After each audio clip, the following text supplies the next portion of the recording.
சினிமாவிற்கே மாற்று வழிவகுத்த அட்டகத்தி, கபாலி, காலா, நட்சத்திரம் நகர்கிறது, சார்பட்ட போன்ற வெற்றி படங்களை கொடுத்த இயக்குனர் ப. ரஞ்சித் அவர்களை மேடைக்கு அழைக்கிறோம்.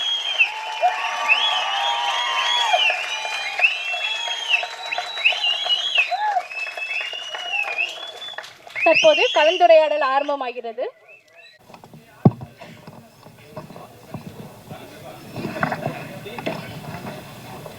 கேக்குதா?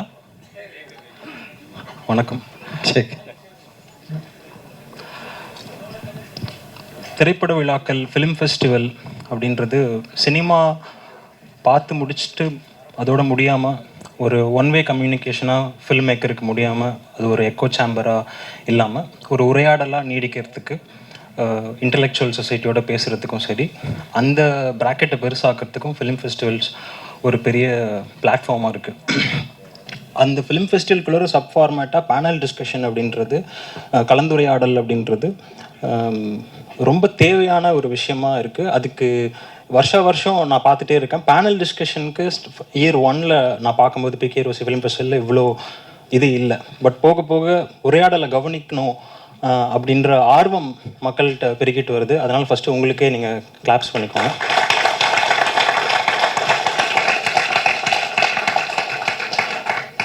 திரைப்படம் பார்க்கறது, விவாதிக்கிறது வெறும் ஒரு வாழ்வியல் சார்ந்த விஷயமா முடியாமல் இப்போ எல்லோரும் மொபிலைஸ் ஆகி இது ஒரு இயக்கமாக மாறுறது வந்து முக்கியம் அப்படின்னு நான் நினைக்கிறேன்.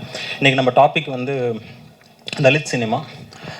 ஃபஸ்ட்டு நான் கேட்க போகிற கேள்வி வந்து பேனலில் இருக்கிற எல்லாருக்கும் தான். இதோட பார்ஷியல் ஆன்சர் எனக்கு தெரியும், ஆல்மோஸ்ட் எனக்கு தெரியும்.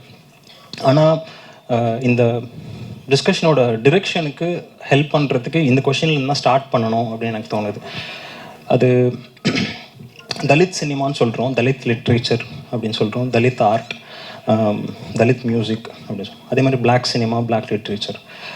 இப்போது ஹெஜிமனி அப்படின்ற ஒரு விஷயத்தை, கல்ச்சுரல் ஹெஜிமனி, இதுதான் கல்ச்சர் அப்படின்னு ஒரு வர்க்கம், ஒரு ரூலிங் கிளாஸ் கட்டமைக்குது. அதுக்கு அகெயின்ஸ்டாக ஒரு கவுண்டர் கல்ச்சர் க்ரியேட் பண்ணி அது கிடையாது கல்ச்சர், இதுதான் அப்படின்னு நம்ம போகிறோம். அப்போ ஹெஜிமனிக்கு அகெயின்ஸ்டாக போகிறோம், அதுக்கு ஒரு ஃபார்மை கட்டமைக்கிறோம். பட் இதோட அல்டிமேட்டம் என்ன அப்படின்னு பார்க்கும்போது ஐ வாண்ட் டு ரீகால் புரட்சியாளர் அம்பேத்கர் என்ன சொல்கிறாருன்னா, உங்களுக்கெல்லாம் தெரிஞ்ச மாதிரி தனியாக இருந்து பண்ணுறது வந்து நம்மளோட இறுதி இலக்கில். தனியாக இருந்து தனிமைப்படுறது, ஐசோலேட் ஆகிறது கிடையாது நம்மளோட அல்டிமேட்டம். நம்ம அல்டிமேட்டம் பொது சமூகத்தோடு போய் இணைஞ்சு அவங்களோட பயணிக்கிறது தான். ஸோ அதனால தான் ரொம்ப கேர்ஃபுல்லாக நம்மளோட ஸ்ட்ரகிள் எப்படி இருக்கணும், ஃபைட் எப்படி இருக்கணும் கன்ஸ்ட்ரக்ட் பண்ணுறாரு. அப்படி இருக்கும்போது இதை இப்படி வகைப்படுத்துறது, to call it Dalit cinema அப்படின்னு வகைப்படுத்துறது, இதோட பர்பஸ் என்ன? இது பொதுவாக பொது புத்தியில் இது என்னவா இருக்குன்னா, இது ஏன் தனிமைப்படுத்துறீங்க, இது ஏன் தனியாக சொல்கிறீங்க, அப்போ நீங்கள் மெயின் ஸ்ட்ரீமில் வர விரும்பலையா அப்படின்னு தானே மெஜாரிட்டி மெயின் ஸ்ட்ரீம் ஆடியன்ஸ் நினைக்கிறாங்க. அப்போது இதுக்கான ஆன்சர் என்னன்றதை நம்ம ரீவிசிட் பண்ணணும் அப்படின்னு எனக்கு தோணுச்சு. ஸோ ரஞ்சிதா, நான் கிட்ட இருந்தேன். Doctor Vijay can start. Okay, எனக்கு தமிழ் அர்த்தம் தெரியாது. ஸோ ஐ திங்க் ஐ ஆம் always thinking about this, what is the representation of Dalit in film? Is it needed or not? Because everyone is said that the film is just an entertainment or art.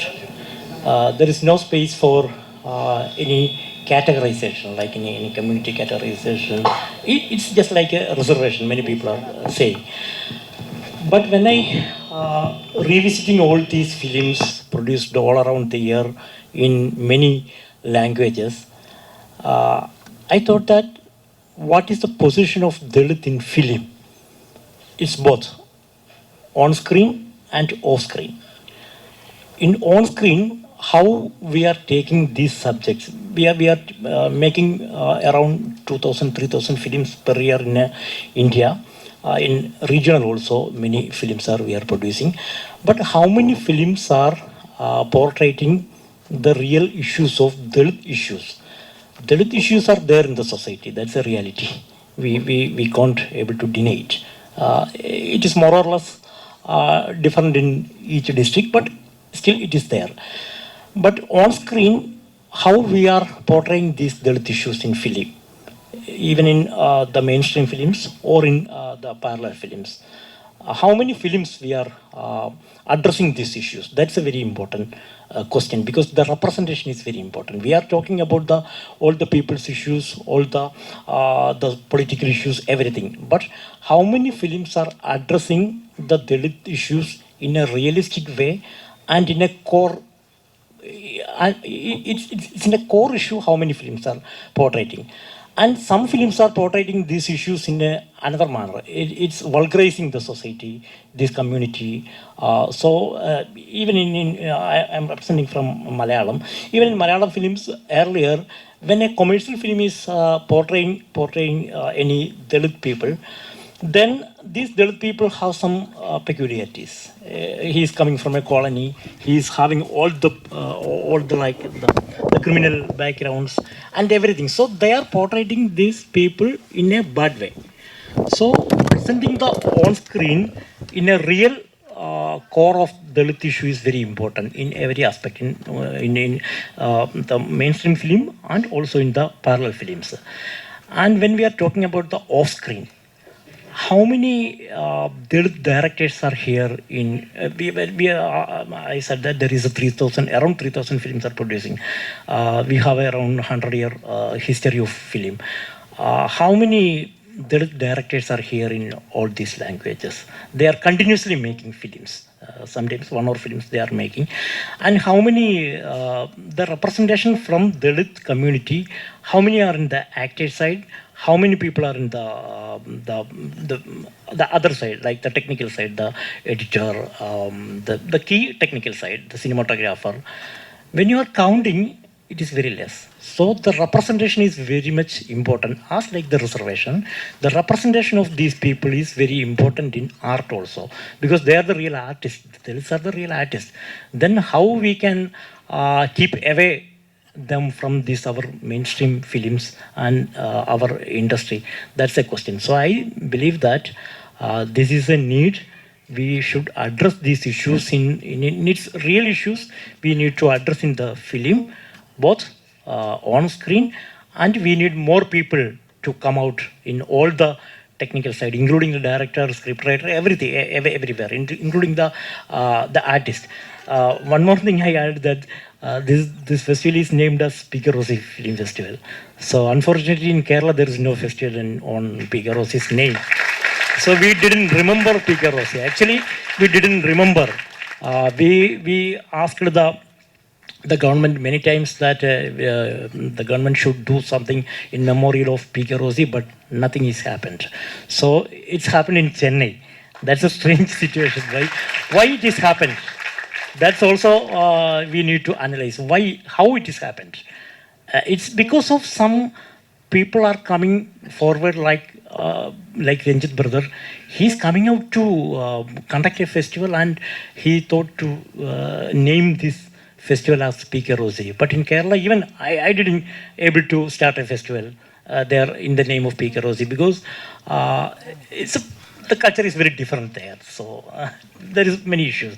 So I think it is very important, especially in these days, it is very important to turn this terminology, Dalit representation in cinema is very important, I think. Jai Bhim, ரொம்ப சந்தோஷம். நிறைய பேர் வந்திருக்கீங்க. And இந்த festival எவ்வளோ முக்கியன்றதை நீங்கள் எனக்கு நீலம்க்கு நீங்கள் சொல்லியிருக்கீங்க எவ்வளோ முக்கியம்னு சொல்லிட்டு. ஸோ இதை கண்டினியூ பண்ணோம், இன்னும் பெருசாக பண்ணணுன்ற ஆசை இருக்குது. நிறைய பேரை வரைக்கணும், நம்ம டிஸ்கஸ் பண்ணணும் சார். ஸோ அதை தொடர்ந்து நம்ம பண்ணுவோம் உங்களோட சப்போர்ட்டில். அண்ட் விஜய் சார் சொன்ன மாதிரி இவரை நான் கண்டினியூ பண்ணி அதை சொல்கிறேன். ரெப்ரசன்டேஷன் ரொம்ப முக்கியம். ஏன் தலித் சினிமா அப்படின்னு ஒரு தனி வகமை வேணும் அப்படின்றது ஒரு கேள்வி. தலித் சினிமா ஏன் ஒரு சாதியாக ஒரு காஸ்ட் சினிமா அப்படின்னு சொல்லிட்டு மற்றவர்களால் சொல்லப்படுது? ஏன் தலித் சினிமா நான் ஒரு கல்ச்சுரல் ஃபைட்டாக பார்க்குறேன், நாங்கள் அப்படின்னு கூட சொல்லலாம். ஏன் ஃபைட்டாக பார்க்குறோம் அப்படின்றது ரொம்ப முக்கியமான கேள்வி. ஸோ காஸ்ட் இஷ்யூஸ் அப்படின்றது நார்மலைஸ் பண்ணப்பட்டிருக்கு, காமன் பண்ணப்பட்டிருக்கு சுதந்திர இந்தியாவுக்கு அப்புறம். காஸ்ட் அப்படின்ற பிரச்சனை வந்து உண்மையிலேயே எல்லாருக்கும் இருக்கான்னா எல்லாருக்குமே இருக்குது. டாக்டர் பாபாசாஹேப் அம்பேத்கர் வந்து இது வந்து ரொம்ப சொல்கிறாரு, காஸ்ட்னால இந்தியாவே பீடிக்கப்பட்டிருக்குன்னு சொல்கிறாரு. நாட் ஓன்லி தலித், நான் தலித்ஸ் ஆல்சோ வந்து காஸ்ட்னால வந்து சஃபர் ஆகிறாங்க, காஸ்ட்னால பாதிக்கப்பட்டிருக்காங்க. ஆனால் காஸ்ட் அவங்களுக்கு ப்ரிவிலேஜாக இருக்குது, காஸ்ட் தலித்துக்கு வந்து ஒரு அன்ப்ரிவிலேஜ்டு.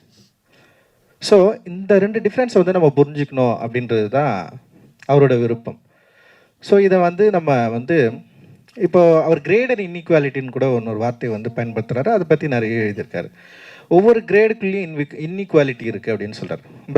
பிராமின் கம்யூனிட்டிக்குள்ளே பல இன்இக்வாலிட்டி இருக்குது. ஆனால் அந்த கிரேடை விட்டு அவங்க இறங்கவும் முடியாது, ஏறவும் முடியாது. அதுக்கு கீழே வந்து வைசியாஸ், அவங்களுக்கு வந்து பல அந்த கிரேடுக்குள்ளே பல இன்இக்வாலிட்டி இருக்குது. அந்த காஸ்ட்டுக்குள்ளே பல பிரிவினைகள் இருக்குது, பல சாதி அமைப்பு குழுக்கள் வந்து அதுக்குள்ளே இருக்கிறாங்க. அண்ட் வந்து சத்ரியா அண்ட் சூத்ரா எல்லாரையும் நீங்கள் எடுத்துக்கிட்டிங்கன்னா, ஸோ இந்தியா வந்து இப்படி தான் வந்து வகைப்படுத்தப்பட்டிருக்கு.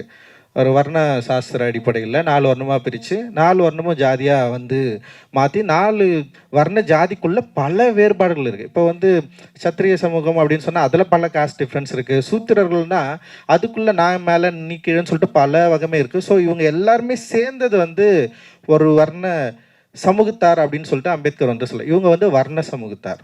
ஓகேவா? இந்த வர்ண சமூகத்தாருடைய காஸ்ட் ப்ராப்ளமும் அவர்ணர்களுடைய காஸ்ட் ப்ராப்ளம் ஒன்றா அப்படின்றது தான் இங்கே மிக முக்கியமான கேள்வியாக நம்ம வந்து வைக்கிறோம். இப்போ இந்த வர்ணர்கள் இருக்காங்களே, வர்ணருக்குள்ளே இருக்கிற சாதி வேறுபாடுகளை நம்ம எப்படி பார்க்குறோம்? இந்த வர்ணர்கள் எல்லாரும் சேர்ந்து, வர்ணர்களுக்குள்ளே பல சாதி வேறுபாடு இருக்குது. இப்போ பிராமின் வந்து இன்னொரு கம்யூனிட்டி ஏற்றுக்கிறதுல இன்னொரு கம்யூனிட்டி ஏற்றுக்கல, ஆனால் அவங்க எல்லாருமே வாழ சூழல் ஒரு பகுதியாக இருக்குது, ஒரு கிராமமாக இருக்குது. கிராமத்துக்குள்ளே பல தெருக்கள் இருக்குது, அதை வந்து நம்ம கிராமம்னு சொல்கிறோம். ஸோ இந்த கிராமம்ன்ற ஒரு அமைப்பு இருக்குது. கிராமத்துக்கு பக்கத்தில் காலனிகள் அப்படின்ற ஒரு அமைப்பு இருக்குது, சேரின்னு சொல்லிட்டு ஒரு அமைப்பு இருக்குது. ஸோ அப்போ இந்த கிராமத்துக்குள்ளே இருக்கிறவர்கள் மக்களுடைய சாதி பிரிவினை, சாதி லைஃபு, கல்ச்சரு, இதை தான் வந்து ஒட்டுமொத்த இந்தியாவும் இன்றைக்கி வரைக்கும் பேசிகிட்டு இருக்கு. இவங்களுடைய திரைப்படங்கள் இதுதான் ரிஃப்ளெக்ட் பண்ணிருக்கு. எந்த டைரக்டர்ஸ் வந்தாலுமே, யார் வந்தாலுமே, எவ்வளோ பெரிய புரட்சிகரமான சிந்தனைகள் கொண்ட ஆட்கள் வந்தாலுமே, அவர்கள் எடுக்கிற படங்கள் எதை பற்றி இருக்குன்னா, இந்த வர்ண அமைப்புக்குள்ளே இருக்கிற சாதி ஒன்று புரட்சிகரமான சினிமாவாக இருக்கலாம், இல்லை வந்து ரொம்ப வந்து ரைட்டிங் சினிமாவாக இருக்கலாம், எதுவாக இருந்தாலுமே இந்த 4 வர்ண வேறுபாடுக்குள்ளே இருக்கிற சாதி அமைப்பை, கல்ச்சரை பேசுகிற சினிமா தான் நிறைய இருந்துட்டு இருக்கு. ஸோ இப்போ அவர்ணர்களாக இருக்கிற தலித்துகளுடைய லைஃபு இங்கே வந்து மெயின் ஸ்ட்ரீம் படுத்தப்படல. ஏன் அப்படின்னா, இப்போ வர்ணர்களுக்குள்ளே இருக்கிற வேறுபாடுகளை பற்றி பேசுறதுக்கே அவங்களுக்கு டைம் இல்லை. அப்போ வர்ணர்களுக்குள்ள வேறுபாடுகளை பேசுவதற்கான அந்த ரெப்ரசன்ட் பண்ணுற இடத்துல இருந்து இதை பார்க்குறப்போ, இப்போ என்னென்னா சில புரட்சிகரமான இயக்குநர்கள் என்ன பண்ணுறாங்கன்னா, வர்ணர்களுக்குள்ள கீழே இருக்கிற சூத்ராஸ் இருக்கார்ல, அப்போ சூத்திரர்களுடைய சாதி வேறுபாடையும் தலித்துகளுடைய சாதி வேறுபாடையும் கிட்டத்தட்ட ஒன்றா மாற்றிட்டாங்க. இது வந்து ஒரு பெரிய சமூக சிக்கல். ஆக்சுவலி இது அப்படி நம்ம பார்க்கவே முடியாதது. சூத்திரர்களுக்கு இருக்கிற சாதி இழிவும் தலித்துகளுக்கு இருக்கிற சாதி இழிவும் அப்படியே வேறானது. ஸோ சூத்திரர்கள் என்னன்னா, இப்போ வர்ண வேறுபாடுக்குள்ளே இருக்கிறவர்களுடைய பிரச்சனைகளை வந்து அவங்க வந்து பேசி தீர்த்துப்பாங்க, ஆனால் ஒரே சமூகத்தில் வாழ்வாங்க. அவங்களுக்குள்ள சாதி வேறுபாடுகள் இருக்கும், ஆனால் ஒரே இடத்துல வாழறவங்களா இருப்பாங்க. ஆனால் இவங்களுக்கு எல்லாருக்குமே ஒரு பிரச்சனை இருக்குது. தலித்துக்களை வந்து கிராமத்துக்குள்ளே விடலாமா வேணாமா, தலித்துக்குள்ள கோயில் நுழைவு விடலாமா வேணாமா, தலித்துக்கள் வந்து பொது பங்கீடு வந்து கொடுக்கலாமா வேணாமா. ஸோ இவர்கள் எல்லாரும் சேர்ந்து பிரிகிற இடமா இங்கே என்ன இருக்குன்னா, ஒரு கல்ச்சர் இருக்குது, கல்ச்சர் வேறுபாடு இருக்குது. அந்த கல்ச்சர் வேறுபாடு தான் ரொம்ப ரொம்ப முக்கியமானது வந்து நம்ம சரியாக வந்து புரிஞ்சுக்கணும். அப்போ வர்ணர்களுடைய கல்ச்சரும் தலித்துகளுடைய கல்ச்சரும் வேற. வர்ணர்கள் சாதி அமைப்பை ஏற்றுக்கொண்டவர்கள்.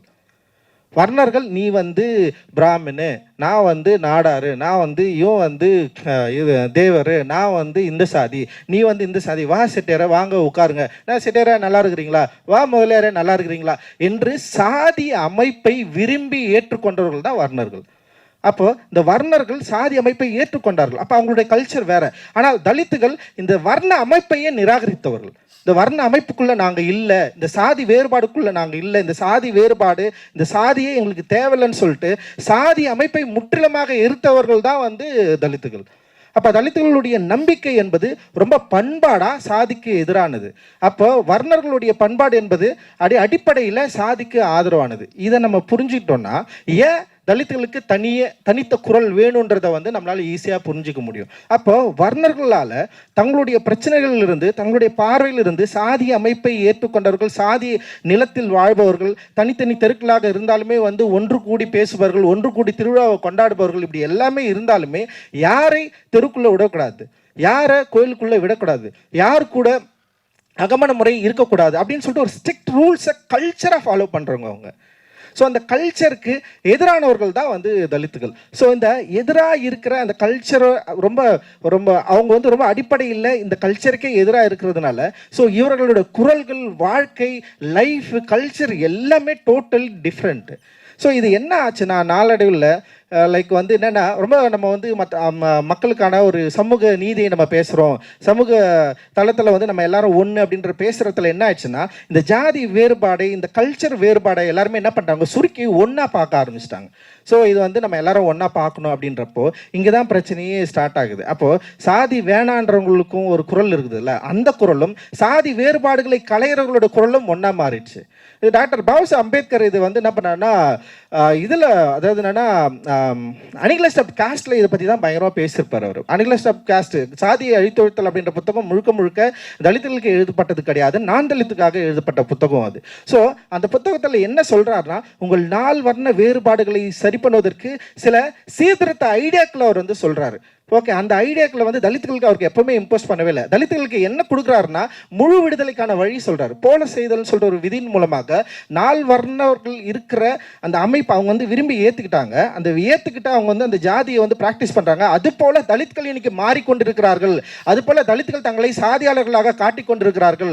அந்த கல்ச்சரை ஃபாலோ பண்ணுற இடத்துல தலித்துகள் இன்னைக்கு வந்துட்டு இருக்காங்க. அதனால் அவர் என்ன பண்ணுறாருன்னா அந்த கல்ச்சரை ஸ்டாப் பண்ணுறதுக்காக ஒரு தனித்த வாய்ஸை கிரியேட் பண்ணுறாரு. அந்த வாய்ஸ் தான் முழு விடுதலைக்கான வழின்னு சொல்லிட்டு ஒரு லயலா மாநாட்டில் மிகப்பெரிய ஒரு சொற்பொழிவு வந்து ஆற்றுறாரு. ஸோ அந்த குரல் என்பது நீங்கள் இந்துக்கள் இல்லை, அடிப்படையில் நீங்கள் இந்துக்கள் கிடையாது, இந்துக்களிலிருந்து வேறுபட்டவர்கள். ஸோ உங்களுடைய கல்ச்சர் இது, நீங்கள் பௌத்த பண்பாட்டிலிருந்து வருபவர்கள், அடிப்படையில் நீங்கள் ஜாதிக்கு எதிராக இருக்கிறன்னு சொல்லிட்டு வேற ஒரு வாய்ஸை வந்து அவர் வந்து அவங்க வந்து பேசுகிறார். அப்போது கல்ச்சரலாகவே இங்கே தலித் சமூக அமைப்பு அப்படின்றது வந்து வேற ஒன்றா இருக்கிறப்போ ஸோ அந்த கல்ச்சருக்கான தனி ஸ்பேஸ் வந்து இங்கே தேவை இருக்குது.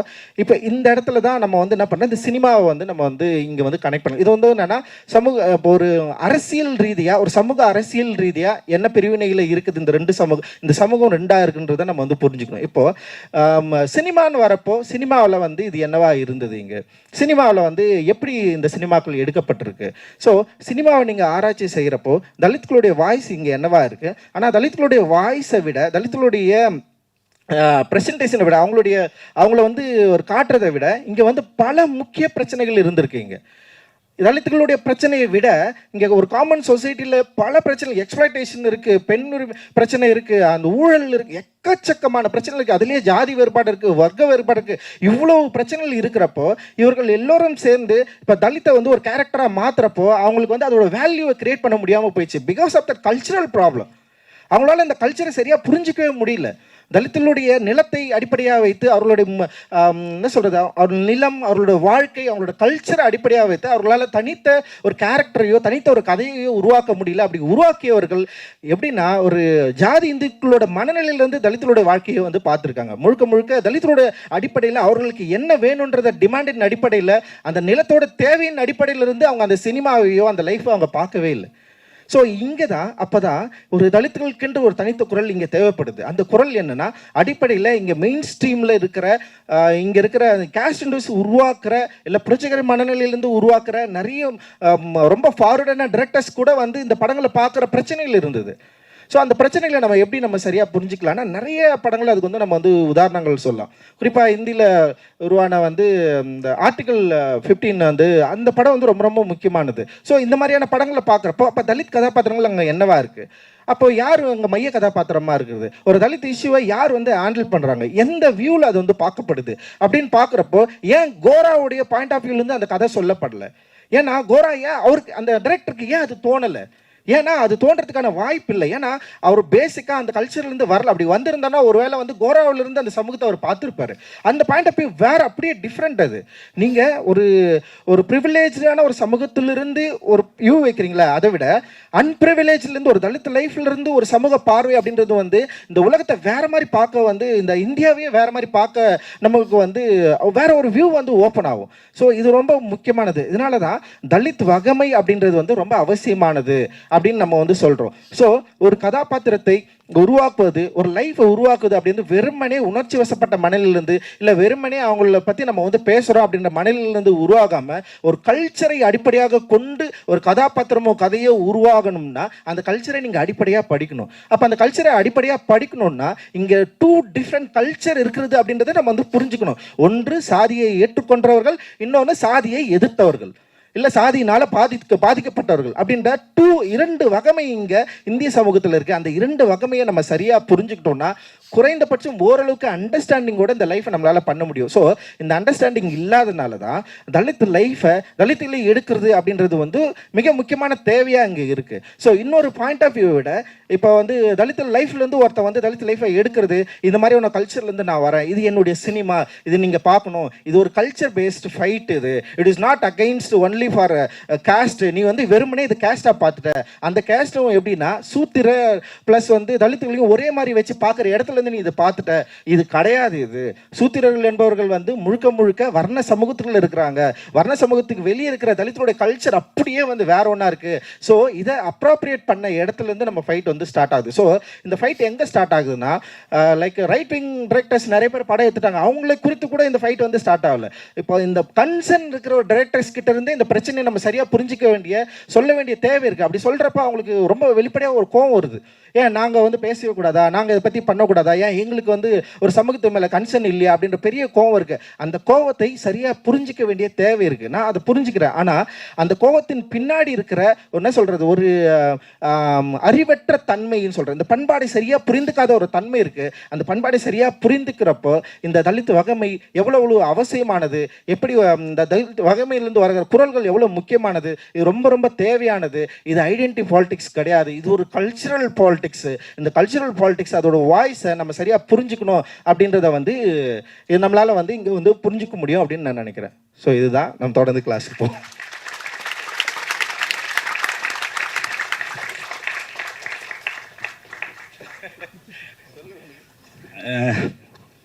எல்லாருக்கும் வணக்கம்.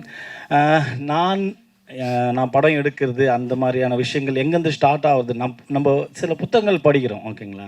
நான் கொஞ்சம் புத்தகங்கள் வாசிக்கிறப்போ எனக்கு வந்து அது என் லைஃப்குள்ளே என்ன மாதிரியே இல்லை. அது நான் நிறையா அப்படி தான் நான் அதை ரிலேட் பண்ணேன். அதுக்கப்புறம் வந்து முதல் முறையாக ரஞ்சித்தோட அட்டகத்தி பார்க்குறப்ப என்னோட லைஃப்க்கு ரொம்ப க்ளோஸாக இருக்குது. அதே மாதிரி தான் தலித் ரைட்டிங் படிக்கிறப்போ அதுதான் நான் சாப்பிட்ட சாப்பாடாக இருக்குது. அதை என்னால் ரொம்ப கூட போய் பார்க்க முடியுது. எனக்கு அவ்வளோ அந்த மாதிரி க்ளோஸாக மாறுது எனக்கு. அது மாதிரி தான் நான் சினிமாக்கள் பார்த்துட்டே வரோம். நாங்கள் தொடர்ந்து சில படங்கள் பார்க்குறப்ப அதில் எதுவுமே என் வாழ்க்கைக்கான எந்த இதுவுமே அது உள்ளே இல்லவே இல்லை. ஸோ அப்போ நான் என்ன பண்ணோம் அப்படின்னா, நான் என் கதையை நான் தான் சொல்லணும் அப்படின்ற ஒரு இடத்துக்கு வருது. ஸோ அதுதான் வந்து ரஞ்சித் கிரியேட் பண்ணது, அதுதான் நான் ஃபாலோ பண்ணுறேன் அப்படின்னு நினைக்கிறேன். நான் அப்போ என் கதையை, என் வாழ்க்கை முறையை நான் தான் சொல்லணும். அதுலேயும் ரொம்ப முக்கியமாக நான் வந்து அந்த புத்தாயிஸ் தம்மா புக்கு வந்து நான் இங்கே சொல்லி ஆகணும். எனக்கு பயங்கர சந்தோஷமாக ஒரு கதையை வன்முறை இல்லாமல் ஆனால் ஒரு ஃபைட்டோட ஒரு படம் பண்ணோம் அப்படின்னு என்னை வந்து யோசிக்க வச்சதே புத்தாயிஸ் தம்மா புக்கு தான். அந்த புக்கு வந்து எனக்குள்ளே வந்து பயங்கரமான ஒரு சேஞ்சஸை வந்து க்ரியேட் பண்ணிச்சுன்னு தான் நான் சொல்லுவேன் நான். ஸோ நம்ம தொடர்ந்து பேசலாம். அது வந்து என்ன சொல்கிறாரு, அவர் தொடர்ந்து விவாதம் பண்ணுங்கன்றாரு. நீங்கள் பேசலாம் ஒரு விஷயத்தை அப்படின்றது வந்து அது சொல்லினே இருக்கார். அந்த புக்கு முழுக்கவே அதுதான், மொத்தமே அவர் பேச சொல்கிறாரு. அது மாதிரி என் வாழ்க்கையோட கதையை நான் பேசலாம். நான் இந்த மாதிரியான விஷயங்கள் நான் இப்படி தான் வாழ்ந்தேன். அவன் நான் மற்றவன் என்னை பார்க்குறப்போ வந்து அவன் என்னை வடா போடான்னு திட்டுறான். சில படங்கள் பார்க்குறப்போ அவன் டேன்னு பேர் விட்டு கூப்பிட்றான். என்னை எடுப்புல டே அவன் கருப்பா அப்படின்றான். நான் அப்படியே வந்து யாரையுமே கூப்பிடுதே இல்லை. எனக்கு அப்படி கூப்பிட வேண்டிய அவசியமும் இல்லைன்னு வச்சுங்களேன். நான் அவனை வந்து மறுபடியும் அன்பாக தான் அணுகிறேன். அப்போ நான் பண்ணுறப்ப தான் அவனுக்கு தெரியும் நான் உன்னை அப்படி பார்க்கல, நீ தான் என்ன அப்படி பார்க்குற அப்படின்னு தோணுது. அதை நான் சொல்ல வேண்டியதாக இருக்குது. அப்போ சொல்ல வேண்டியதுன்னா அப்போ நான் எடுக்க வேண்டியதாக இருக்குது. நான் இப்படி தான் அப்படின்ட்டு நான் வந்து ப்ரூவ் பண்ண வேண்டிய ஒரு இடத்துக்குள்ளே போகிறேன். அப்போது வந்து எழுதலாம் அப்படின்றது தான். அது எழுதுகிறப்போ வந்து நம்மளுக்கு அந்த விஷயங்கள் கிடைக்குது. நம்ம லைஃப்பை நம்ம தான் பேசணும் அப்படின்ற இடத்துக்கு நம்ம போகிறோம். அதுதான் நான் உண்மையாகவே எனக்கு திரும்ப திரும்ப அந்த புதாஜிதமா தான் எனக்குள்ளே வந்து ஓடிட்டே இருக்கிறது. ஒரு சமூகத்துக்குள்ளே ஒரு விவாதத்தை ஏற்படுத்தலாம், தொடர்ந்து கேள்வி கேட்கலாம், எல்லாத்துக்கும் எதிர்மாவும் அந்த இது வந்து கேட்குது. வன்முறை இல்லாமல் ஒரு ஒரு கேள்வி கேட்குது. வன்முறை கரெக்டாக தப்பான்னு எனக்கு தெரியல. திருப்பி அடிக்கலைன்னா சில இடத்துல நான் கொல்லப்படுறேன், அதனால் நான் திருப்பி அடிப்பேன். அந்த கதை எனக்கு தேவைப்படுது. அதை நீங்கள் வன்முறையாக பார்க்குறீங்களா என்னன்னு எனக்கு தெரியாது. ஆனால் என் கதையை நான் தான் சொல்லணும் அப்படின்னு தோணுது. நான் சொல்கிறப்போ இன்னும் நேர்மையாக அதுக்குள்ளே இருப்பேன் நான். அதனால தான் நம்ம இதுக்குள்ளே நான் வரோம், இதை நம்ம வந்து எடுத்து பார்க்கலாம் அப்படின்னு ஒன்று இது பண்ணுறோம். ஸோ அவ்வளோதான்.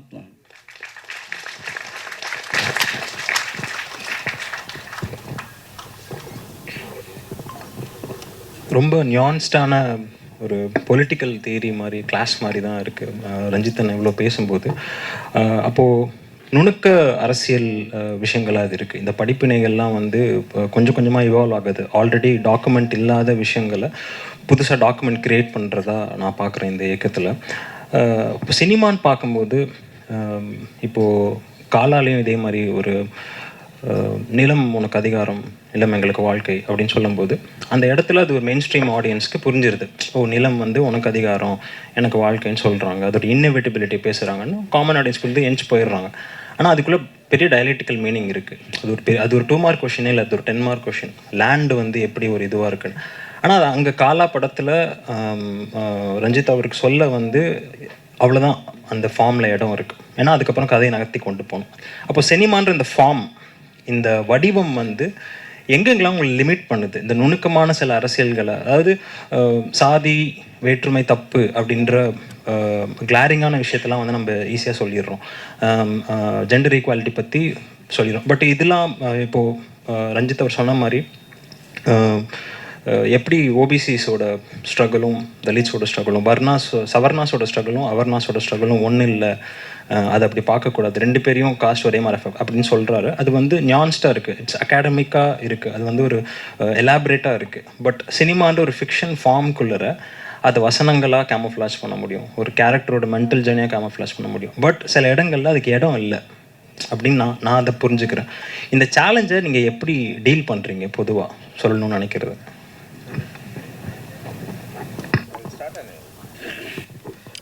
ஸோ இந்த லிமிட்டேஷன் இல்லாத ஒரு லைஃப் வந்து நம்முடைய பொது வாழ்க்கையில் நமக்குமே இல்லை. லிமிட்டேஷனோட தான் நம்ம எல்லாமே வாழ்ந்துட்டுருக்குறோம். தலித் லைஃபே வந்து மோர் ஒரு லிமிட்டேஷன் தான். நீங்கள் பார்த்தீங்கன்னா வந்து சின்ன வயசுலேருந்து லிமிட்டேஷன் நான் வந்து ஒரு அந்த லிமிட்டேஷன் வந்து ஒரு எல்லை கோடாக வச்சுக்கலாம், ஒரு எல்லையாக வச்சுக்கலாம். நீ எவ்வளோ தூரம் வரலாம், எங்கே இருக்கலாம், உன்னோட வாய்ஸ் என்ன, இது அப்படின்றத வந்து தொடர்ந்து வந்து நம்மக்கிட்ட சொல்லிகிட்டே இருப்பாங்க. ஒரு தெருவில் நடக்கிறப்போ, ஒரு இடத்துல இருக்கிறப்போ, ஒரு பொதுவில் வந்து யூஸ் பண்ணுறப்போ, ஸோ லிமிட்டேஷன் வரப்போ நமக்கு வந்து அடிப்படையிலேயே ஒரு கல்ச்சராகவே ஒரு என்ன சொல்கிறது, நமக்கு வந்து ஒரு லிமிட்டேஷன் கூடிய ஒரு பயத்தை வந்து இந்த சமூகம் நமக்கு வந்து கொடுக்குது. அப்படி கொடுக்குறப்போ இதுலேருந்து எப்படி வெளியேறுது அப்படின்றது ஒரு பெரிய ப்ராக்டிஸ். அந்த ப்ராக்டிஸ் பண்ணுறதுக்குள்ளே வந்து நம்ம என்ன பண்ணுறோன்னா நம்மளுடைய எல்லாத்தையும் எழுந்துருவோம். ஸோ அந்த ப்ராக்டிஸ்லேருந்து நமக்கு சில பேர் வந்து போதிக்கிறாங்க. இப்போ டாக்டர் பாபா அம்பேத்கர் அப்படி அவர் இல்லைன்னா என்னோடய லிமிட்டேஷனை வந்து நான் வந்து ஐடென்டிஃபை பண்ணிக்க முடியாது, உடச்சிருக்க முடியாது. அப்போ அவர் படிக்கிறப்போ அவர் வந்து பியாண்ட் த லிமிட்டுக்கு மேலே வந்து ஒர்க் பண்ணியிருக்காரு, ஒரு ஒலியாக நமக்கு வந்து இருந்திருக்காரு. ஸோ அவரை நம்ம ஃபாலோ பண்ணுறப்ப எனக்கு லிமிட்டேஷனை பிரேக் பண்ணுறது ஒன்று வந்து பிடிச்சிருக்கு. ஸோ அதுக்கப்புறம் வந்து நம்ம என்ன பண்ணுறோன்னா வந்து அதை எப்படி பிரேக் பண்ணுறது அப்படின்றதுக்கு வந்து நம்ம வந்து படிக்க ஆரம்பிக்கிறோம். அப்புறம் நான் ஒரு டூலை வந்து செலக்ட் பண்ணுறேன். சினிமா அப்படின்றது வந்து என்னுடைய மீடியமாக இருக்கணும். ஏன்னா வந்து நான் ஒரு காமன் ஆடியன்ஸை போயிட்டு அவங்ககிட்ட பேசணும், அவங்களுக்கு அட்ரஸ் பண்ணணும், ஸோ இதை பற்றி டிஸ்கஸ் பண்ணணும் அப்படின்னு நான் நினைக்கிறேன். ஸோ இது வந்து என்னுடைய ஐடியாவாக இருக்குது. அப்போ வந்து நான் யாரை ஃபாலோ பண்ணேன்னா பாபா அம்பேத்கர் வந்து ஃபாலோ பண்ணுறேன். அவர் ரைட்டிங்ஸை படிக்கிறேன். ஸோ அது வந்து எனக்கு வந்து ஒரு பெரிய ஒரு பவரை கொடுக்குது. அந்த பவர் என்னன்னா இப்போ கல்டிவேஷன் ஆஃப் மைண்டுன்னு சொல்கிறார். கல்டிவேஷன் ஆஃப் மைண்டுன்றாரு. உன்னுடைய அறிவை வந்து எப்படி சீர்படுத்துறது, அதுதான் வந்து ஹியூமன் எக்ஸிஸ்டன்ஸோடைய மிக முக்கியமான வேலைன்னு சொல்கிறாரு. ஒரு மனிதனுடைய அறிவை செழுமைப்படுத்துறது தான் ஒரு மனிதன் உயிர்ப்போட இருக்கிறான்றதுக்கே பெரிய அர்த்தம்னு சொல்கிறாரு. ஸோ என்னுடைய அறிவை நான் வந்து செவிப்படுத்த ட்ரை பண்ணுறேன். எனக்கு போதிக்கப்பட்ட எல்லா லிமிட்ஸையும் நம்ம எப்படி உடைக்கலாம், என்ன மாதிரி உடைக்கலாம் அப்படின்றத வந்து நான் வந்து யோசிக்க ஆரம்பிக்கிறேன். மற்ற ப்ரிவிலேஜ் சமூகத்தில் இருந்து வரக்கூடிய ஒரு டிரெக்டருக்கு இல்லாத ஒரு வேலை எனக்கு வந்து இருக்குது. அந்த வேலை என்னென்னா இந்த லிமிட்டேஷன்ஸ், சமூகம் உருவாக்கி இருக்கிற லிமிட்டேஷன்ஸை எப்படி வந்து பிரேக் பண்ணுறது. ஸோ இப்படி தான் வந்து நான் வந்து என்னுடைய திரைப்பயணத்தை வந்து ஆரம்பிக்கிறேன். நான் நிறைய படிக்கிறேன், நான் நாவல்கள் அண்ட் சிறுகதைகள், அப்புறம் ஃபிக்ஷன், நான் ஃபிக்ஷன்ஸ் எல்லாமே படிக்கிறப்போ வந்து அந்த தலித்துகள் பற்றிய கதையாடல்கள், உரையாடல்கள் எல்லாமே என்னவா இருக்குன்றதை வந்து நான் புரிஞ்சுக்கிறேன். அப்புறம் இதை வந்து கதைகளில் வந்து எப்படி வந்து பயன்படுத்தியிருக்காங்க, அப்புறம் வந்து சினிமாக்களில் வந்து எப்படி பயன்படுத்தியிருக்காங்க அப்படின்னு பார்க்குறப்போ சினிமாக்களில் வந்து நமக்கு வந்து ஒரு பெரிய ஒரு கேள்வி தான் எழுது. ஏன் தலித் கதையாடல்களில் கதாபாத்திரங்களை இவ்வளோ மோசமாக காட்டியிருக்காங்க, ஏன் வந்து அவங்களுக்கு வந்து இது ஒரு பிரச்சனையாகவே தோணலை, ஏன் வந்து இங்கே வந்து ஜாதி பெயர் கொண்ட கதாபாத்திரங்கள், ஜாதி பெயர் கொண்ட திரைப்படங்கள் எவ்வளோ வந்தப்போ ஏன் இங்கே மக்களுக்கு வந்து அது ஒரு பிரச்சனையாகவே இல்லை, ஏன் இதை யாருமே கேள்வி கேட்கல, ஏன் இங்கே இருக்கிற பெரிய பெரிய முற்போக்கு இயக்குநர்கள் கூட சாதி அடையாளத்தோடு படம் எடுக்கிறப்போ அவங்க எந்த நம்பிக்கையில் இந்த வந்து படம் எடுத்தாங்க.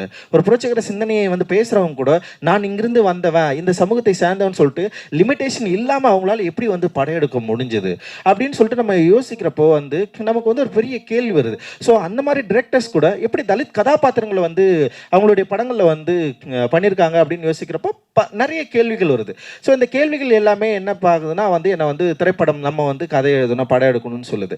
ஸோ அப்படி எடுக்கிறப்போ நமக்கு என்ன ஆகும், பயங்கரமான ஒரு கோவம் வரும். லைக் வந்து ஏதோ ஒரு படத்துலேயே வந்து இந்த சமூகத்தையே திருத்துற மாதிரியான ஒரு வாய்ப்பு வந்து நமக்கு கிடைக்காதா அப்படின்னு யோசிப்போம். ஆனால் வந்து எப்படி சமூக தளங்களில் ஒரு கிராமத்தில் எவ்வளோ லிமிட்டேஷன் இருந்ததோ அதை விட மிக கடுமையான லிமிட்டேஷன்ஸ் வந்து சினிமாவில், இண்டஸ்ட்ரியில் வந்து இருக்குது. இங்கே வந்து நீ என்னவா இருக்கலாம், என்னவா இருக்கக்கூடாது அப்படின்றது வந்து பெரிய ஒரு கேள்விகள் இருக்குது. அந்த லிமிட்டேஷனோட நம்ம வந்து யோசிக்கிறப்போ இந்த டூலை எப்படி ஹேண்டில் பண்ணலாம் அப்படின்றதுக்கு அது எடுத்துக்கு வரோம். மெட்டீரியலைஸ்டு இப்போ வந்து ஒரு பொருளை டெக்னிக்ஸ் அண்ட் மெத்தட்ஸ்ன்னு சொல்கிறாங்க. நான் அது வந்து ரொம்ப முக்கியமானது. இந்த டேர்ம் ஒரு டெக்னிக் அண்ட் மெத்தட் வந்து ரொம்ப ரொம்ப முக்கியமானது. அந்த ஒரு மெத்தடாக ஒரு டெக்னிக்கை நம்ம எப்படி பயன்படுத்துறதுன்னு சொல்லிட்டு அதுக்குள்ளே நம்ம இறங்குறப்போ சரி என்னுடைய லைஃப்பை நான் பேசணும். அந்த லைஃப்பை பேசுகிறது வந்து இப்போ பிரான்சத் ரூபர்ட் சொல்லியிருப்பார், கம்யூனிகேஷனும் அண்ட் வந்து என்ன சொல்கிறது, தொடர்பு படுத்துறதும் அப்புறம் வந்து உன்னை வெளிப்படுத்துறதும், உன்னை எக்ஸ்பிரஸ் பண்ணுறதும், தொடர்பு படுத்துறதும் சம அளவில் இருக்கிறப்போ உன்னால் ஈஸியாக ஆடியன்ஸுக்கு வந்து உன்னால் நெருங்க முடியும் அப்படின்னு அவர் சொல்கிறாரு. ஸோ நான் அதை வந்து என்னுடைய படங்களை வந்து அப்ளை பண்ண வந்து ட்ரை பண்ணுறேன். அப்போ அந்த லிமிட்டேஷனை நான் என்ன பண்ணுறேன்னா, எனக்கு இப்போ ஈரானில் இருக்கிற டிரெக்டர்ஸ் பற்றிலாம் நம்ம யோசிக்கிறப்போ அவங்களுக்கு இல்லாத லிமிட்டேஷனாக நமக்கு இருக்க போகுது அப்படின்னு யோசிக்கிறப்போ ஓகே இந்த லிமிட்டேஷனை நம்ம எப்படி ஹேண்டில் பண்ணலாம். அப்புறம் நான் இன்னொரு வாய்ஸ் வந்து முடிவு பண்ணுறேன், என்னுடைய படங்களில் வந்து டெஃபினட்டாக வந்து மெயின் ஸ்ட்ரீமில் தான் இருக்கணும் அப்படின்றது தான் என்னுடைய ஃபஸ்ட் பொசிஷனாக இருக்குது. அதுதான் என்னோட வாண்டிங்காகவே இருக்குது. ஏன்னா மெயின் ஸ்ட்ரீமில் தான் நான் பேசியே ஆகணும்னு சொல்லிட்டு ரொம்ப பிடிவாதமாக இருக்கிறேன். எனக்கு பிடித்த நான் ஒரு மெயின் ஸ்ட்ரீம் ரசனையாளனா எனக்கு தெரியாது. நிறைய படங்கள் வந்து நான் என்னால் கனெக்ட் பண்ணிக்கவே முடியாமல் இருந்தது. நான் கனெக்ட் பண்ணிக்கிட்ட படங்கள் எல்லாமே ஆர்ட் ஹவுஸ் படங்கள் அப்படின்னு தான் இருந்தது. ஆனால் அப்போ மெயின் ஸ்ட்ரீமில் தான் நான் படம் பண்ணணும்னு யோசிக்கிறப்போ சரி என்ன பண்ணலான்னு யோசிக்கிறப்போ என்னுடைய வாழ்க்கை மிக யதார்த்தமாக மெயின் ஸ்ட்ரீமோட கனெக்ட் பண்ணியிருந்தது. அதுதான் ரொம்ப முக்கியமானதாக நான் வந்து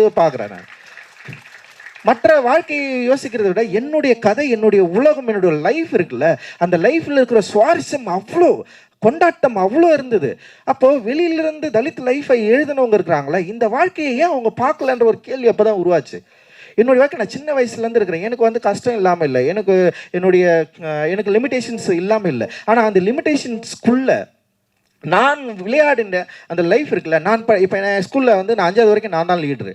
நான் பெல் வச்சு ஸ்கூலுக்கு லீவே விடுவேன். அப்போ எவ்வளோ பவர்ஃபுல் ஆகலாம் நான் இருந்திருக்கிறேன் நான். ஸோ எனக்கு அப்படி யோசி, இப்போ நான் வந்து 6th போய் படிக்கிறேன். நான் அந்த ஸ்கூல் பிடிக்கலன்னு எங்கள் அப்பா கிட்ட சொல்லி என்னை வேற எங்கேயா சேர்த்து விடுவான்னு சொல்கிறேன். ஸோ எனக்கு நான் எங்கே படிக்கணுன்றதை நான் டிசைட் பண்ணுற இடத்துல நான் இருக்கிறேன். ஸோ இந்த மாதிரி கேள்விகள்லாம் நிறைய இருக்குது. அண்ட் நான் பசங்க கூட விளையாடுறேன், கபடி விளையாடுறேன், கிரிக்கெட் விளையாடுறேன், கிரிக்கெட்டில் ரொம்ப நல்லா விளையாடுறேன், லைக் வந்து சண்டை போட்டுருக்கிறேன், பயங்கரமாக அடி வாங்கி நிறைய நடந்துருக்குது. ஸோ அப்புறம் லவ் பயங்கரமாக பண்ணியிருக்கிறேன். என்னடா இது நம்ம வாழ்க்கை எப்படி பயங்கர சுவாரஸ்யமாக இருக்குது இவங்க. அப்போ தலித் லைஃப் அப்படின்றது வந்து பொது சமூகத்தில் என்னவா பார்க்கப்படுது, உண்மையிலேயே தலித் லைஃப் என்னவா இருக்குது. சாப்பாடு பயங்கரமாக சாப்பிட்டுறேன், கறி பயங்கரமாக சாப்பிட்டுறோம். என்னடா ஒரு கோழி வந்து யாராவது விருந்தாளிக்கு வந்துட்டாங்க, வீட்டுக்கு வந்துட்டாங்க வச்சுக்கோங்க, அந்த கோழியை தேடி அடிக்கிறதே ஒரு பெரிய ஆர்ட், அது பயங்கரமாக இருக்கும். ஸோ இவ்வளோ லைஃப் இருக்கிறப்போ அப்போ நான் என்ன பண்ணேன்னா, இந்த லைஃப்பை சுவாரஸ்யத்தின் அடிப்படையில் நம்ம ஏன் வந்து திரும்பவும் இது வந்து உருவாக்கக்கூடாது அப்படின்னு சொல்லிட்டு தான் என்னோட லைஃபின் அடிப்படையிலேயே வந்து ஒரு படத்தை நான் வந்து உருவாக்கலாம் அப்படின்னு ட்ரை பண்ணுறேன். ஸோ இந்த லிமிட்டேஷன்ஸ்குள்ளே இருக்கிற இந்த ஆர்ட் இருக்குது, அந்த லைஃப் இருக்குல்ல, இந்த கொண்டாட்டம் இருக்குதுல்ல, இந்த கொண்டாட்டம் இங்கே இருக்கிற லிமிட்டேஷன்ஸில் இருக்கிற ப்ரொடியூசர்ஸ் இருக்காங்களா, பழமைவாதவர்கள், லைக் வந்து அவங்களுக்கு வந்து கேஸ்ட் ப்ராப்ளம் இருக்கும், என்னவா இருக்கலாம், ஆனால் இந்த கதையை அவர்களால் தவிர்க்க முடியல. அதுதான் ரொம்ப முக்கியமானது. ஆக்சுவலி என்னடா இவ்வளோ சுவாரஸ்யமான கதையாக இருக்கு அப்படின்னு அவங்க வந்து யோசிக்க ஆரம்பிச்சாங்க. ஏன்னா இவ்வளோ சுவாரஸ்யமா இருக்கு, இவ்வளோ விறுவிறுப்பாக இருக்கு, இவங்க இந்த மாதிரி ஒரு ஹீரோ இருக்கிறாங்களா, இந்த மாதிரி ஒரு ஃபைட் நடந்திருக்கா, இது ரொம்ப நல்லா இருக்கு. ஆனால் இது வரைக்கும் அப்படி சொல்லப்படவே இல்லை. சும்மா தலித்துனாவே இவன் அவன் சொல்லிட்டு அவனை எப்படியெல்லாம் மோசமாக காட்டலாமா காட்டிட்டு இந்த இப்போ முன்னாடி ஒரு படம் பார்த்தேன் பாருங்க, என்ன படம் அது, ரைட்டிங் வித் ஃபயர். ஃபர்ஸ்ட் அந்த அக்காவங்கெல்லாம் காட்டுறப்போ இந்த சமூகம் ஒரு தலித்தை எப்படி பார்க்கணுன்னு தான் அந்த விஷுவல்ஸே இருக்கும். ஆனால் கொஞ்சம் கொஞ்சமாக போகிறப்போ அவங்க எல்லாருமே பயங்கர வாரியராக இருந்தாங்க, செம்ம ஃபைட்டராக இருந்தாங்க, அவ்வளோ அழகாக இருந்தாங்க எல்லாருமே. ஸோ இது ரொம்ப முக்கியமானது. ஃபர்ஸ்ட்டு நம்மளுடைய வியூ இருக்குல்ல, இந்த கல்ச்சுரலாக இந்த ஒட்டுமொத்த சமூகம் தலித்தை எப்படி பார்க்கணும், எப்படி எழுதணும், எப்படி நோக்கணும்னு சொல்லிட்டு ஒரு வியூவை நமக்கு வந்து உருவாக்கி வச்சிருக்கு. அது எப்படின்னா ரொம்ப அழுக்கா, டார்க்கா, பழமைவாதமாக இருக்கு. அந்த பழமைவாதத்தோட என்னால் ஒன்றி போகவே முடியல. அப்போ நான் பார்க்குறேன், நான் கேள்வி கேட்குறேன், இது நான் இல்லையே, அப்போ நான் யாரு அப்படின்னு பார்க்குறோம். என் லைஃப் ரொம்ப சுவாரஸ்யமானது. நான் வந்து ஃபுட்பாலில் பயங்கரமாக ஃபுட்பால் அடிப்பேன் நான் ஒரு டைமில். அது ஒரு பெரிய சுவாரஸ்யமாக இருந்தது. அதில் இருக்கிற சுவாரஸ்யம் இந்த மாதிரி நிறைய விஷயங்கள் இருக்குது. லைக் அதே நேரத்தில் வந்து ஜாதிக்கு எதிராக மிகப்பெரிய சண்டையும் போட்டிருக்கோம். ஸோ இந்த ரெண்டு விஷயம் இப்போ தலித்தை வந்து இங்கே ஸ்டீரியோடைப் பண்ணப்படுறப்போ நான் என்ன பண்ணேன்னா அது எல்லாத்தையும் இரேஸ் பண்ணிட்டு, ஸோ என்னுடைய வாழ்க்கையில் இருக்கிற சுவாரஸ்யத்தை, கொண்டாட்டத்தை, மகிழ்ச்சியை, காதலை, லவ்வை, மெட்ராஸில் அன்புக்கும் மேரிக்கு இருக்கிற லவ் பயங்கரமாக இருந்தது இல்லை, அது நம்ம வீட்டில் ரொம்ப அசால்ட்டாக நடக்கிறது, அது ரொம்ப இயல்பாக நடக்குது. ஸோ அந்த மாதிரி ஒரு வாழ்க்கையை நான் வந்து காட்சிப்படுத்தணும்னு நினச்சேன். ஸோ அப்படி காட்சிப்படுத்துகிறப்போ கொஞ்சம் கொஞ்சமாக அந்த லிமிட்டேஷன் என்ன பண்ணுது, விரிவடைஞ்சு நமக்கான ஸ்பேஸை வந்து உருவாக்குது. ஸோ இதுதான் வந்து நான் வந்து அப்படின்னு நினைக்கிறேன். நான் ஆக்சுவலி இந்த இடத்த நம்ம உருவாக்குறதுக்கு இவ்வளோ ஒரு பெரிய ஒரு இடத்துல அங்கேருந்து இப்படி வந்து மூவ் பண்ண வேண்டியது இருக்குது. நம்ம பாயிண்ட் ஆஃப் வியூவை மாற்ற வேண்டியது இருக்கு. ஃபர்ஸ்ட் அதுதான் நமக்கு வந்து ஒரு பாயிண்ட் ஆஃப் வியூவை ஃபிக்ஸ் பண்ணி கொடுத்துருக்காங்க இந்த ஒட்டுமொத்த சொசைட்டியும். அது என்னன்னா தலித்துகள் என்ன இப்படிதான் அப்படின்னு சொல்லிட்டு அந்த பாயிண்ட் ஆஃப் வியூவை, அந்த வியூவை பிரேக் பண்ணுறது தான் நம்மளுடைய ஃபர்ஸ்ட் வேலையாக இருக்கணும். அதுதான் நம்முடைய முக்கியமான வேலை. அந்த இடத்துல இருந்து தான் நம்முடைய சினிமாக்கள் வேலை செய்கிறதா நான் வந்து நம்புகிறேன். Limitations, I think there is I didn't face any limitations. I think as a filmmaker I didn't face any limitations because my film is actually what I am thinking on, I will make that film. There is no limitation for me. But for my film I always I always very keen to give the self-respect to all the characters, especially a character coming from a Dalit community or even from any community. In the screen, I will treat them as a self-respect person. So purposefully, I will not portray any characters like a very not a self-respected or a, I didn't like that. For my first film actually, when I became a filmmaker, it's all came from the limitations because I have not any background on the film. I didn't studied any film. I didn't work as an assistant director with anyone. So when I came to my first set, first time I saw the film camera. At that time there is a the film camera is there, the celluloid we are shooting in the film. So at the first time I saw the film camera when I take my film first shot. That's the first time I saw a film camera in front of me. So so I was very curious to watch through the viewpoint. So the viewfinder, I am very curious to watch through the viewfinder to see how through the viewfinder the scene is coming. From that point I make films. I make these films from my experience, my reading, my fellow people. Because I'm a doctor, I heard a lot of stories from the patients also. And so every day I heard at least 50 stories from 50 patients. So each patient have a different story. So as a doctor, I need to hear all these people very patiently. So from that I make the films, and when I think of this, what is the politics we are trying to speak in the film, the first thing I understand is that whatever may be the politics we are speaking in the screen, that politics should be in our life also. We should keep that politics. So at that time, not at that time, still there in Malayalam film industry, when we are going to a set, there is a 3 or 4 type of food is distributing. Like the stars, there is a separate food. The other chief technician separate food. For my set, from the beginning itself, I was very keen that only one food to everyone. So even because many stars are coming to me, if they want any separate food, they can buy, but it is not on the production's cost. So they can buy, it's okay. So, and we including me, I am standing in the queue and taking the food. So that I think this is the things we need to practice. Otherwise, we are speaking something in the screen and some politics, the caste politics, the gender politics. But in the real life, if we are not keeping these things, it is not good. It is happening in Malayalam film industry. It's very many people speaking something, but in real life they are not like that. So these are always the limitations we are trying to cover up. So only this way we can cover up these limitations. So the basic thing is that we are the master of the film. So we will decide what is our stance. That will reflect on the screen.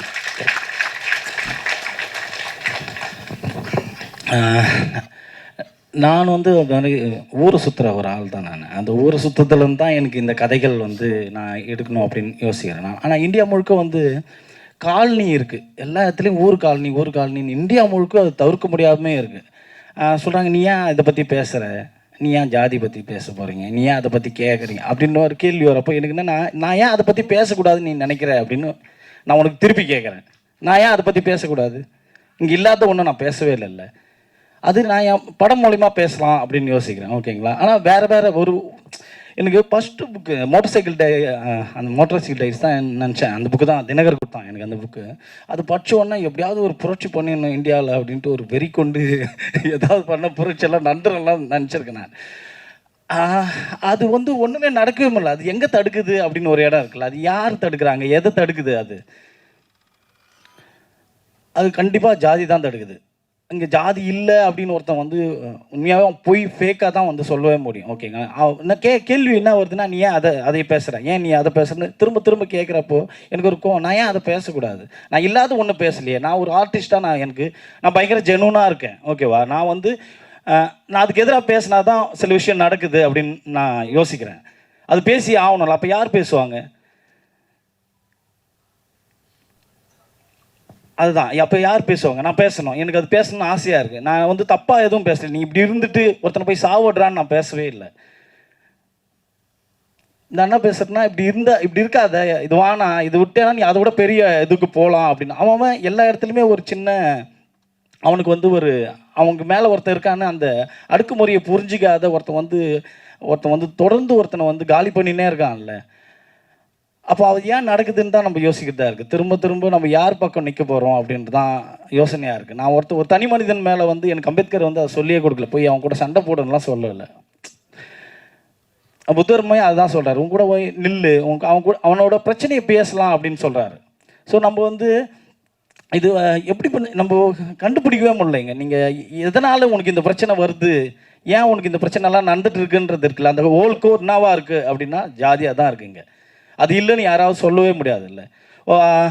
அதுதான் நம்ம திரும்ப பேசலாம். சரி, அதை பேசி பார்க்கலாம். அது எப்படி பேசுகிறோம், நம்ம வேணான்னு தான் பேசுகிறோம், எங்கேயுமே வேணும்னுலாம் பேசவே இல்லை. இது வேணும், அதை பிடிச்சிட்டு நான் வந்து நான் இப்படி இருந்தேன் பாரு, இவ்வளோ பேர் அடி பண்ணான்னு அப்படியெல்லாம் சொல்லவே இல்லை. இது இருக்கிறதால இவ்வளோ பிரச்சனைகள் இருக்குது, நீ அதை தாண்டினா அதையே தாண்டலாம் அப்படின்றது. அதுக்கு தான் நான் வந்து அதுதான் நம்ம பேச வேண்டியதாக இருக்குது.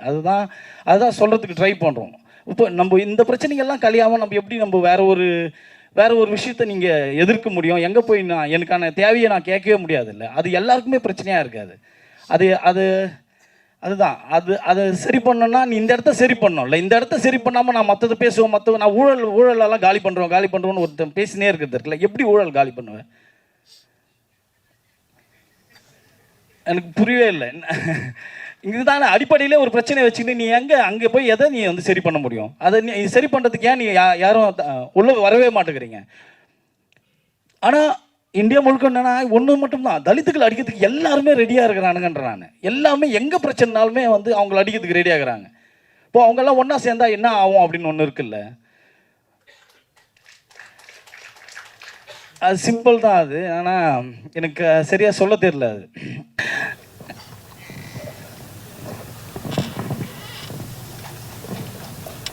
ரஞ்சித் நாங்கிட்ட இந்த கொஷின், அட்டக்கத்திலேருந்து தொடங்கி இன்னைக்கு ப்ளூ ஸ்டார் வரைக்கும் கடந்த 10 வருஷத்தில் இங்கே சினிமா இந்தியாவில் தமிழில் ஒரு பயங்கரமான டிஸ்ரப்ஷனை நம்ம பண்ணியிருக்கோம். இதுக்கு மேலே வரக்கூடிய படங்களில் ப்ரோ ஆன்டிகாஸ்டாக பண்ணுறாங்களோ இல்லையோ, காஸ்டிஸ்டாக ஒரு டைலாகையோ ஒரு சப்ளாட்டை வைக்கிறதுக்கு பயப்படுறாங்க. அப்போது அந்த ஒரு கட்டாயத்தை ஏற்படுத்தியிருக்கோம், அந்த ஒரு ப்ரெஷரை போட்டிருக்கோம், டிக்னிஃபை பண்ணியிருக்கோம் தலித் லைஃப்பை. இந்த சேஞ்ச் வந்து இப்போ நீங்கள் இந்த மாதிரி ஃபெஸ்டிவல்ஸ்க்கு வரீங்க, ட்ராவல் பண்ணுறீங்க, மக்களை மீட் பண்ணுறீங்க, லைக் ஃபோர்த் வாலை தாண்டி படத்தை தாண்டி ஆடியன்ஸ் சொல்லுவாங்க உங்ககிட்ட படம் எப்படி. அப்போது அந்த மாதிரி பார்க்கும்போது ஏதாவது ஒரு சேஞ்ச் நடந்திருக்கு அப்படின்னு நினைக்கிறீங்களா? லைக் மெஷரபிளாக, இல்லை இப்போ தென் மாவட்டங்கள் மாதிரி இடங்களுக்கு போகும்போது இல்லை நம்ம வந்து போய் சேரவே இல்லை, இந்த இடத்துல நம்ம நினச்ச ஒரு விஷயத்தை மெஷரே பண்ண முடியல அப்படின்னு நினைக்கிறீங்களா? ஒரு மூவ்மெண்ட்டாக அந்த கொஷின் நான் கேட்குறேன். ஆக்சுவலி சேஞ்சுன்னா இதுதான் நினைக்கிறேன். இவ்வளோ பேரும் உட்காந்து ஒரு தலித் சினிமா பற்றின ஒரு டிஸ்கஷனை இவ்வளோ பேர் இவ்வளோ யங்ஸ்டர்ஸ் உட்காந்து பேசுகிறாங்க கேட்குறாங்க அப்படின்றதே வந்து ஒரு பெரிய சேஞ்சாக தான் நான் பார்க்குறேன். நான் உள்ளே வரப்போ இப்படி ஒன்று பேசிடவும் முடியாது, இப்படி கேட்குறதுக்கான ஒரு கூட்டமும் இல்லை. அந்த கூட்டம் எப்படி இருக்குன்னு நமக்கு தெரியும். சிறுபத்திரிக்கை சூழலில் சில கூட்டங்கள் நடக்கும், கொஞ்சம் கொஞ்சமாக இருப்பாங்க, அவங்க பேசியிருக்காங்க, சில பேர் படம் எடுத்திருக்காங்க, அதுவும் மெயின் ஸ்ட்ரீம் இல்லாமல் இருந்தது. இன்றைக்கி வந்து மெயின் ஸ்ட்ரீம் சினிமாவில் இவ்வளோ ஜனங்கள் கூடி நம்ம ஒரு படத்தை பார்க்குறோம், கொண்டாடுறோம், இவ்வளோ பெரிய பேர் வந்து இதை வந்து அக்செப்ட் பண்ணிக்கிறாங்க. இங்கே எல்லாருமே வந்து தலிதாக இருக்க வேண்டிய அவசியம் இல்லை. நிறைய நான் தலித்ஸ் இருக்காங்க, நிறைய சப்போர்ட்டர்ஸ் இருக்காங்க, நிறைய பேரோட தான் நம்ம உட்காந்து டிஸ்கஸ் பண்ணிருக்கிறோம். ஸோ இதுதான் வந்து ஒரு பெரிய மாற்றமாக நினைக்கிறேன். இந்த மாற்றம் டெஃபினட்டாக இங்கே மட்டும் இல்லாமல் இந்தியா முழுக்க வந்து எதிரொலிச்சிருக்கு. இந்த வாய்ஸோடைய முக்கியத்துவம் இந்தியா முழுக்க வந்து தெரிஞ்சிருக்கு. இந்தியா முழுக்க மட்டும் இல்லாமல் இந்தியாவுடைய உறவுகள் எல்லா கண்ட்ரிலும் இருக்குல்ல, எல்லா கண்ட்ரிலும் இந்த வாய்ஸ் போய் ரீச் ஆகிருக்கு. இந்த வாய்ஸோட அடர்த்தி அண்ட் இதை பற்றின டிஸ்கஷன், இது உண்டாக்குன வந்து இம்பேக்ட், இது எல்லாமே வந்து ரொம்ப கரெக்டாக டிஸ்கஷனாக இன்றைக்கி வந்து இருந்துகிட்ருக்கு. ஸோ அதன் அளவில் அது ஒரு மிகப்பெரிய வெற்றிகரமாக தான் நடந்துகிட்ருக்கு. அது கரெக்டாக போய் சேர்ந்துட்டுருக்கு அப்படின்னு நான் நம்புகிறேன். அடுத்த சேஞ்சுன்னா ஒரு டைரக்டர் கூட நான் பேசினேன். அவர் வந்து என்னென்னு சொன்னார், எனக்கு ரொம்ப பிடிச்ச டைரக்டர், எப்படி உனக்கு இவ்வளோ தைரியமாக வந்து நீ ஊர் காலனின்னு படம் எடுத்த அப்படின்னு கேட்டார். ஃபஸ்ட்டு கொஸ்டினே அதான் கேட்டார். அதுதான் சேஞ்ச் எனக்கு தெரிஞ்சு. அது வந்து ரஞ்சித் கூட இருக்கிறதால தான் அது பயங்கரமான ஒரு பவர் தான். என்னால் வந்து ஒரு படத்தில் ஊரு காலனி அது மாதிரி என்னால் வந்து டைரெக்டாக பேச முடிஞ்சு. அது எனக்கு தெரிஞ்சு பயங்கரமான சேஞ்ச் தான் இது. இதுக்கு முன்னாடி அந்த மாதிரி ஒன்று நடக்கவே இல்லை. ஆனால் இப்போ என்னால் பண்ண முடியுது. நான் தைரியமாக எழுதி என் ப்ரொடியூசர் கூட கொடுக்கல, நான் அதை வந்து அக்செப்ட் பண்ணுறாருல, இதுதான் பெரிய சேஞ்ச். இது பயங்கரமான சேஞ்சாக நான் பார்க்குறேன். நான் இவன் நிறைய ப்ரொடியூசர்ஸ் வந்து அக்செப்ட் பண்ண ரெடி ஆகிட்டாங்க, நிறைய பேர் படம் பண்ண ரெடி ஆகிட்டாங்க. அண்ட் வந்து இவன் ரொம்ப பிடிவாதமாக நான் இந்த கதை தான் பண்ணுவேன்னு சொல்கிறான், அவங்களும் நீங்கள் பண்ணுங்கன்னு சொல்கிறாங்க. ஸோ அது ஆக்சுவலி வந்து இது நல்லது தான். ஆமாம்.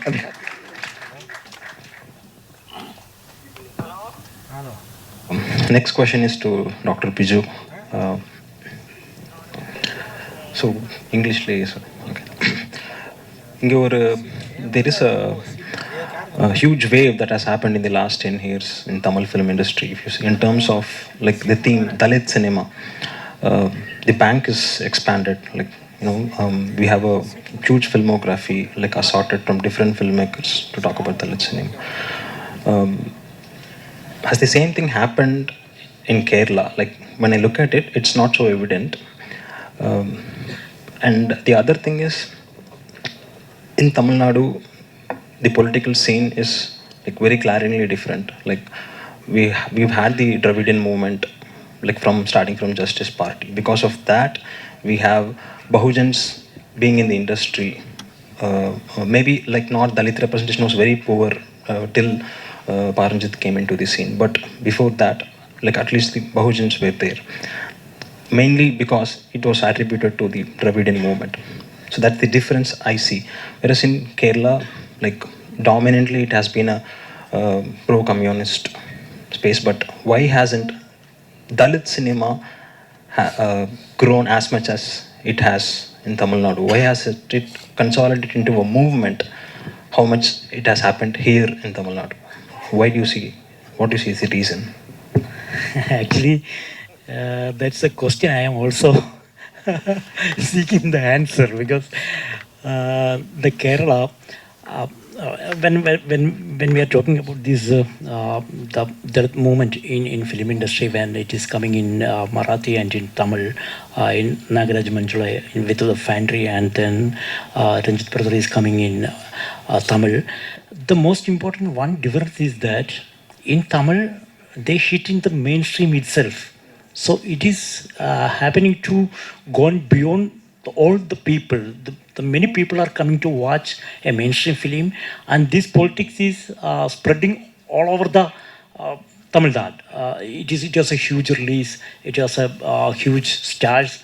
Even Ranjit is actually speaking the Dalit politics through Rajinikanth.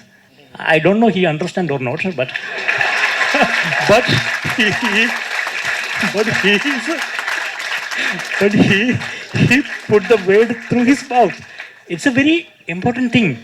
So it's happening here. But I have one question, because you all are watching Malayalam film closely. Can you mention one film in a mainstream which is addressing the Dalit issue in Malayalam in the recent 10 or no, it's a recent last 75 years. But no, even in Palaya, right? Nirmalyam.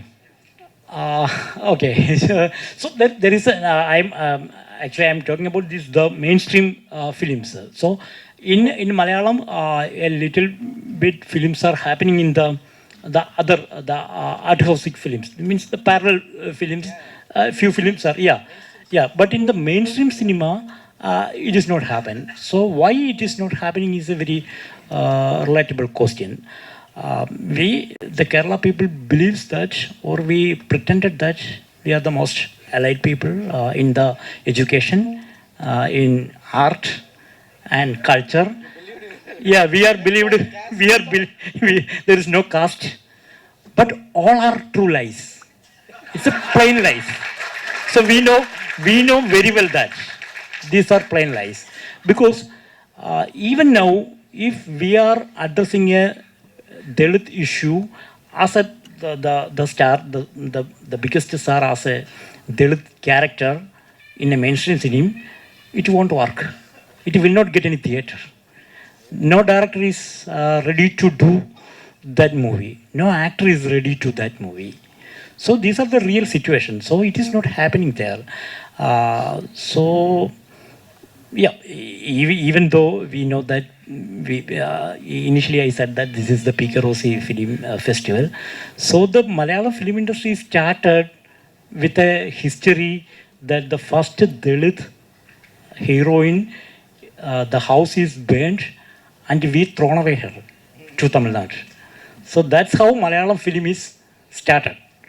So even now, I don't identify much actress with a black color or from the backward community as a heroine. Maybe some other caste, but as a heroine, it's very. There is a lot of heroines are coming, but not as a black color heroine. Even the hero, it is. I think something is happening in Kerala like that. We are not addressing properly the Dalit issues in film.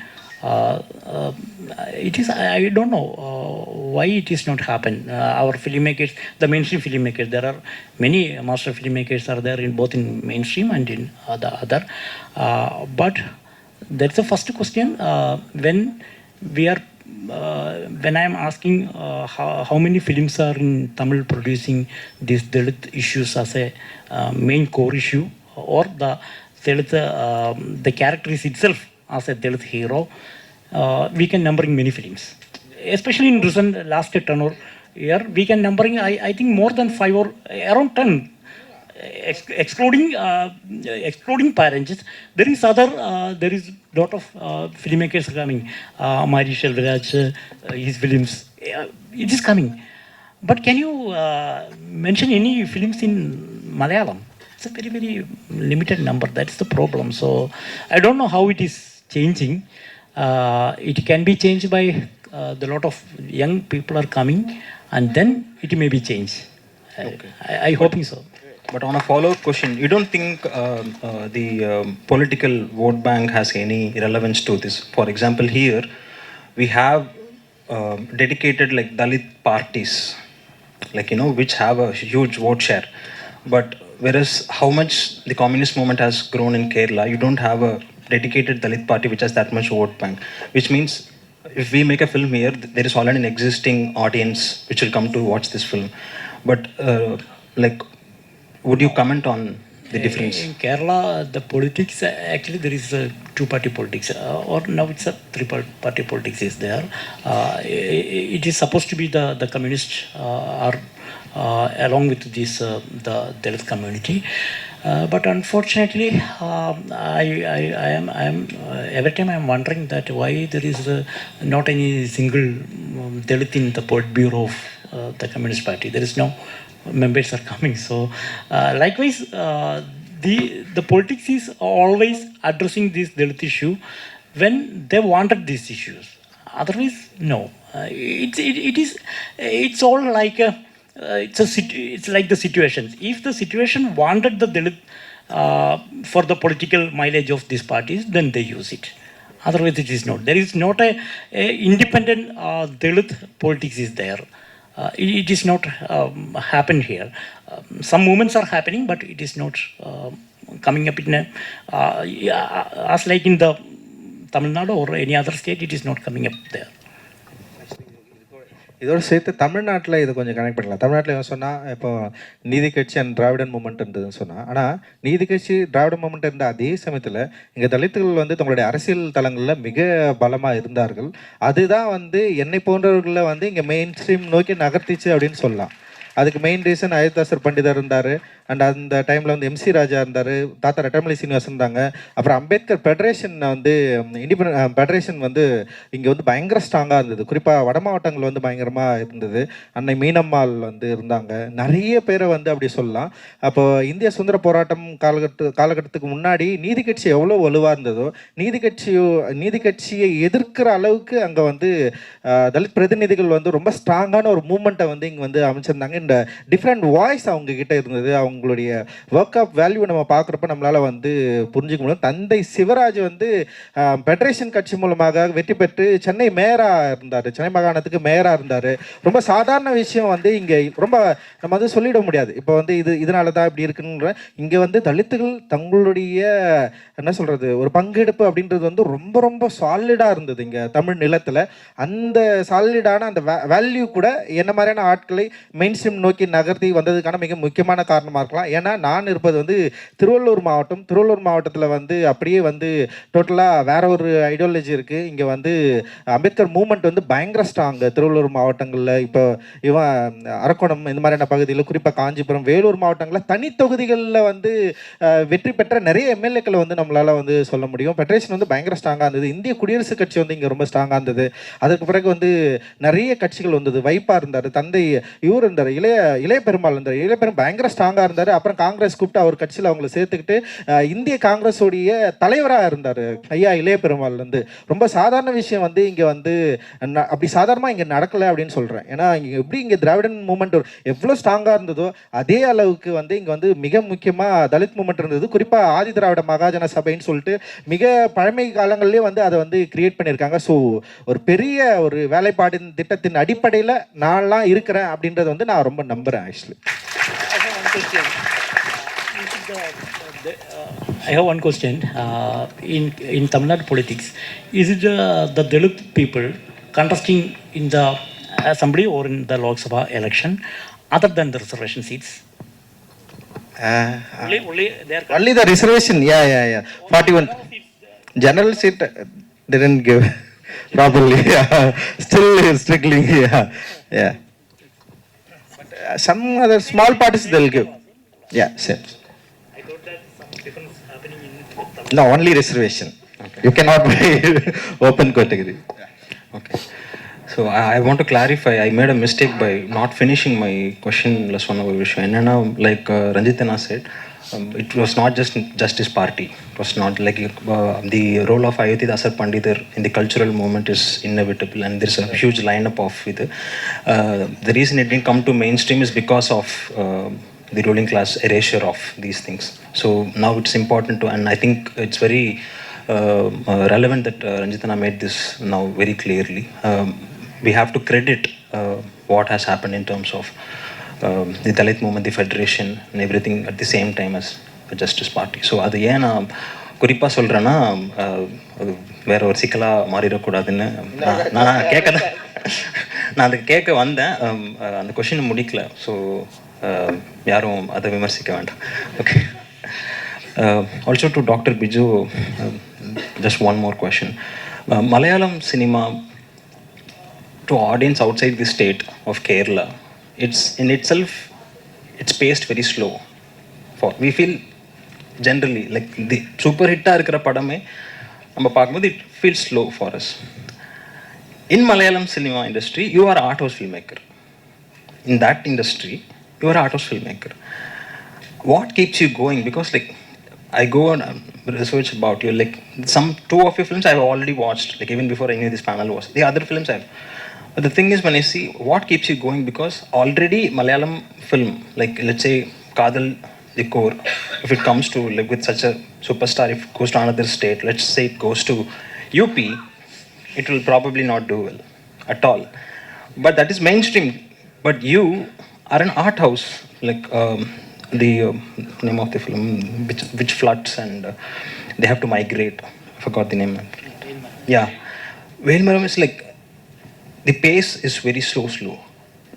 And how do you believe that you will have an audience, and like apart from, how do you think it will expand, or do you see a change in the expansion of art house industry? Because it needs a lot of courage to do that. I don't know, I see your entire filmography, film after film, you've gotten stronger, and that is very difficult, I think, because like in a space like that. So how do you deal with it? Like what keeps you going? Actually in Kerala, even in the mainstream films, as you said, it is not it's a very biggest pace. They are keeping it realistic. Many films it's realistic, and it's a little bit slow pace even in the mainstream films, because that I think we have a good film festival culture in Kerala. We watched a lot of films, especially if we think about the Nuri Bilkis Ceylan. We are watching the 3-hour movie. It's a very slow pace, like the Once Upon a Time in Anatolia or something. So we are watching fully in the festivals. The whole crowd is watching these films, even if it is 3-hour or 4-hour. Never mind. It's a very slow pace there, because this artistic culture is there for the watching film. Film watching with an artistic culture is always there, because our film festival is now running in 28 years. So there is all the new generation, the new people, the new students. Everyone is coming to watch these films in every year. in December in festival. There is more than around 18,000 people are coming to watch the films. In 60% is the new people. So almost all the filmmakers in Kerala, they are grown with the film festival. They are watching these film festivals, so they have a sensibility of these films. They have influenced by the world film masters like this. So obviously their films are it has a little bit influenced from these masters. So when they are trying to land into a commercial films also, they can't able to do a very bigger the pace. So they will keep a little bit realistic element in the film. I think that may be the difference. We are keeping the realistic elements. For the art house films, it's okay. So we are not bothering about this wide audience. So we have not any responsibility, or we have not any we are not bound to interest all the people. So we think that for our movie, the same people who wanted to watch this type of movies, who are wanted to they can connect with these movies, are only coming. So for the art house films, it's okay. We have not doing so much compromising. We can fix the pace. Whatever is the pace, we can fix it. So that will be resonate with the whole world.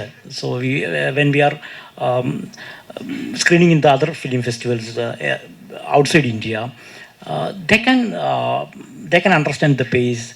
They are patient to watch these films. So they are patient to listening this silence, because there is a lot of silence are there in film. There is a lot of sounds are there, not the music. Some films there is no music is using. So they are used with it. For commercial films, but it is always a little bit different. But still, the filmmakers who grown up with the film festival, they have this realistic approach. They are doing in their films also. So that's why maybe all these commercial films also have a slow pace.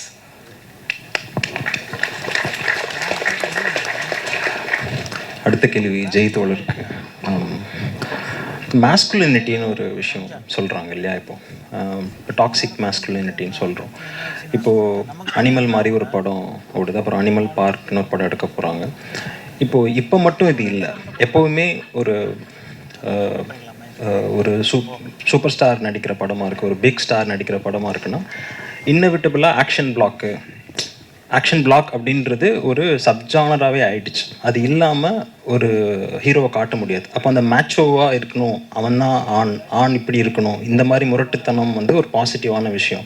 அப்புறம் அவன் டாக்ஸிக்காக ஒரு பொண்ணுக்கிட்ட, அவன் girl friend கிட்ட எப்படி behave பண்ணாலும் அது ஆணுக்கே ஒரு யூனிக்னஸ், அதை செலிப்ரேட் பண்ணணும் அப்படின்ற மாதிரி படங்கள் தான் இருக்கு.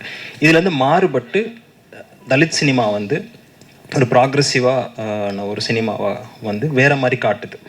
என் ஹீரோ இன்ட்ரடக்ஷனுக்காக நான் அவனுக்கு ஃபைட் வைக்க மாட்டேன். என் ஹீரோ அவன் சுயமரியாதை எப்போ பங்கப்படுதோ அப்போ தான் அவன் திரும்பி அடிப்பான். என் ஹீரோ அவனோட உரிமைகளுக்காக எந்திரிச்சு நிற்க தான் அவன் சண்டை போடுவான்.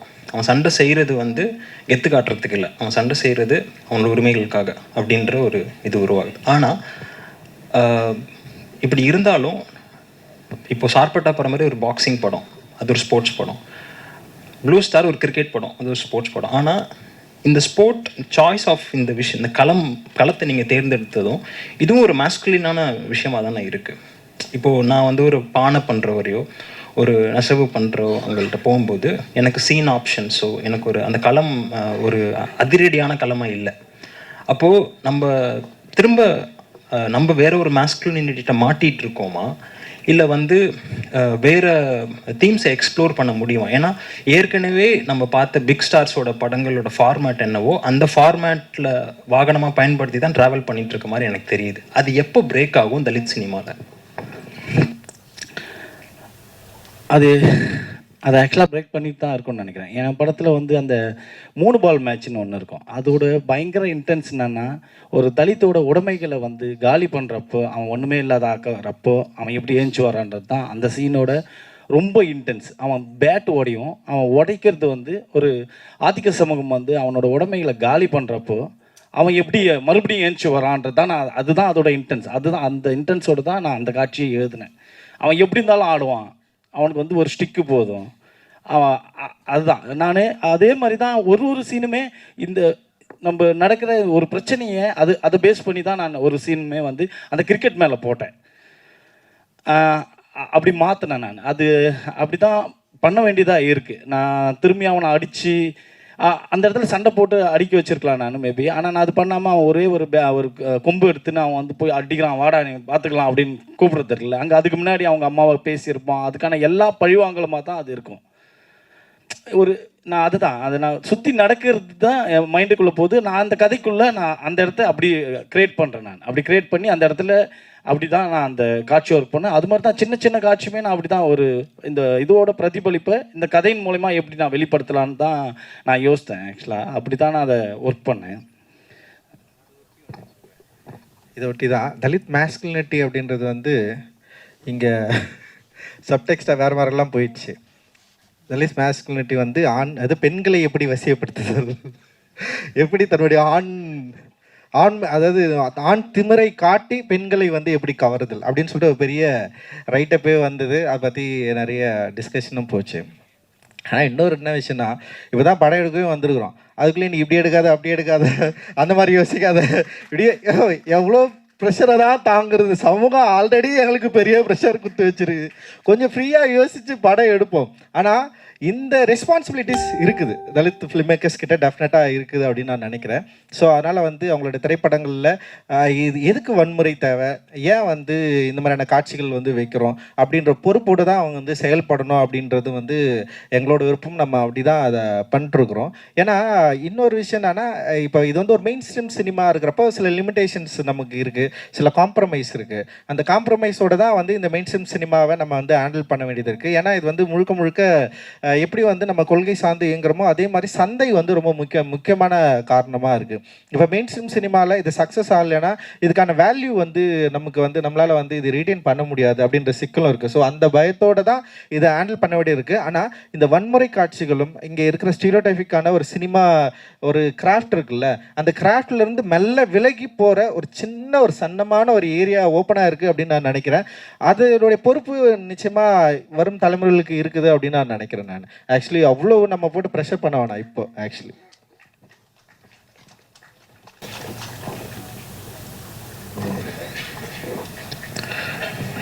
இப்போ நான் ப்ரீவியஸாக சொன்ன மாதிரி கடந்த 10 வருஷத்தில் நம்ம ஒரு ப்ரெஷரை க்ரியேட் பண்ணியிருக்கோம். அதாவது தலித் லைஃப்பை வந்து டிக்னிஃபை பண்ணியிருக்கோம். அதை இதுக்கு மேலே கேரிகேச்சர் பண்ணி காட்ட முடியாது, அதை வந்து கேலி செய்ய முடியாது. அதுக்கான மரியாதையை கொடுத்துருக்கோம். உண்மையை எடுத்துகிட்டு போய் டாக்குமெண்ட் பண்ணியிருக்கோம். இதெல்லாம் செஞ்சுருக்கோம். அப்போது ஒரு காஸ்டிஸ்டாக எதையும் பேச முடியாது, ஒரு சாதி வெறியோட ஒரு வசனத்தை வைக்க முடியாது. அந்த ப்ரெஷரை ஏற்படுத்திட்டோம். ஆனால் இப்போது பாலினம் ஜெண்டர் அப்படின்ற விஷயத்த பார்க்கும்போது இதை சொல்லிவிட்டு நான் கடந்து போயிட முடியாது காஸ்டிஸ்டாக அப்படின்னு நினைக்கிற அளவுக்கு. ஆனால் இந்த பொண்ணை கலாய்ச்சிட்டு நான் கடந்து போயிடலாம். அதை நிறுத்துறதுக்கு தலித் மூமெண்ட் ரெண்டுத்துக்கும் ஒரே ப்ரெஷரை தான் கொடுத்துருக்கா. நம்ம இந்த இடத்துக்கு வந்துட்டோமா, இல்லைன்னா ஜெண்டரை டீல் பண்ணுறதுக்கு ஒரு ஒரு ஒரு வந்து ஒரு உருவக்கேலியாக இருக்கட்டும், இல்லை வந்து பெண்கள் மேலே இருக்கிற இதுவாக இருக்கட்டும், இதை டீல் பண்ணுறதுக்கு நம்மளோட போதாமைகள் தலித் மூமெண்ட்டில் தலித் சினிமாவில் என்னவாக இருக்குது? யார் வேணா சொல்லுங்கள். சரி, ஓகே.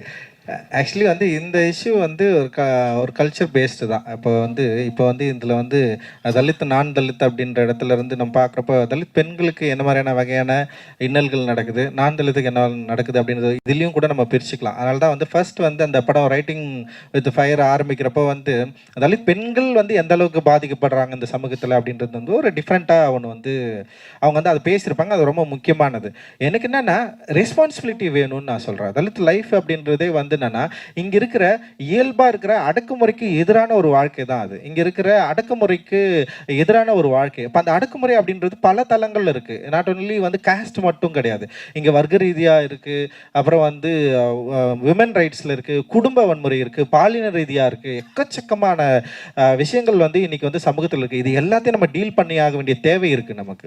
அது வந்து டெஃபினட்டா நம்ம எல்லாருமே கத்துக்கணும். நம்முடைய படங்களை வந்து அது வந்து கரெக்டா புரிஞ்சு இருக்கணும். எனக்கு வந்து சில ரெஸ்பான்சிபிலிட்டி இருந்தது. நான் படம் எடுக்கிறப்பவே நான் என்ன நினச்சிக்கிட்டேன்னா, எனக்கு எதெல்லாம் வந்து தேவையில்லையோ அதெல்லாம் நான் என் படத்தில் வந்து நான் வந்து ஒர்க் பண்ணவே மாட்டேன்னு சொல்லிட்டு ரொம்ப பிடிவாதமாக வச்சுட்டேன். அது வந்து ஒரு கலரை வச்சு கிண்டல் பண்ணக்கூடாது, உடல் ஊனத்தை விட்டு கிண்டல் பண்ணக்கூடாது, பெண்களை வந்து ரொம்ப மலினமாக காட்சிப்படுத்தக்கூடாது, பெண்களை ஒரு போக பொருளாக காட்டக்கூடாது, வெறும் செக்ஷுவலாக இருக்கிற மாதிரி வந்து பெண்களை காட்டக்கூடாது. அப்புறம் பெண்களுக்குன்னு ஒரு டிக்னிட்டியை வந்து கிரியேட் பண்ணுவோம். என்னுடைய அம்மா, என்னுடைய குழந்தை, என்னுடைய அக்கா, என் தங்கச்சி, நம்ம எப்படி பார்ப்போமோ வந்து அந்த பார்வையோடு வந்து அவங்கள வந்து பயன்படுத்தணும். அவங்களோட வாய்ஸ் வந்து பயங்கரமான ரொம்ப ஸ்ட்ரென்த்தாக வந்து காட்டணும் அப்படின்னு சொல்லிட்டு நிறைய நான் வந்து பாயிண்ட்ஸ் வந்து என்னுடைய ஃபர்ஸ்ட் ஸ்கிரிப்ட் எழுதுகிறப்ப நான் எழுதி வச்சுக்கிட்டேன். ஆக்சுவலி இதெல்லாம் நான் வந்து என்னுடைய ஸ்கிரிப்டில் வந்து டெஃபினட்டாக இருக்கவே கூடாது அப்படின்னு சொல்லிட்டு நான் வந்து எழுதிட்டேன். ஆனால் இதை மீறி ஒரு ஆணாக இருக்கிறப்போ என்னை மீறி சில காட்சிகள் வந்து இங்கே வருது. அதை வந்து நான் பிரேக் டவுன் பண்ணி அதை வந்து வெளியே எடுக்கிறதுக்கே வந்து நான் ஒரு ப்ராக்டிஸ்க்குள்ளே போக வேண்டியது இருக்குது. அதனால்தான் வந்து இப்போ நட்சத்திரம் நகரில் கூட ஒரு டயலாக் வச்சுருப்பேன்.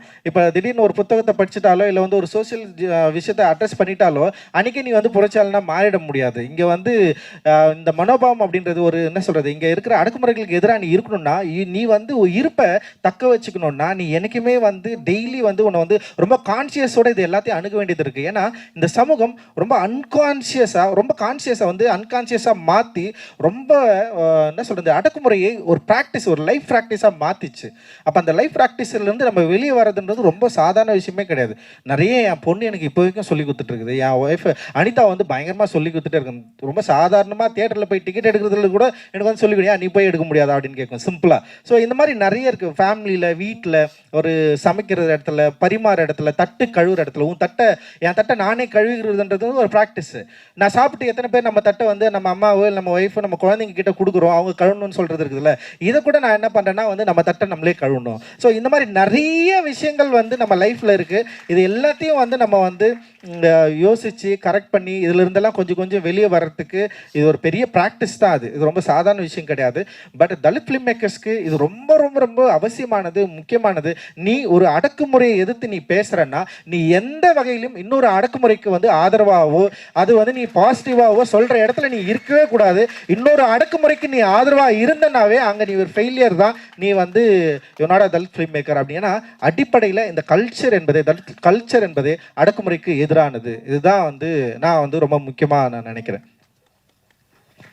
I am totally agree with that because I earlier also said that what we are showing in the screen, that is actually what we are.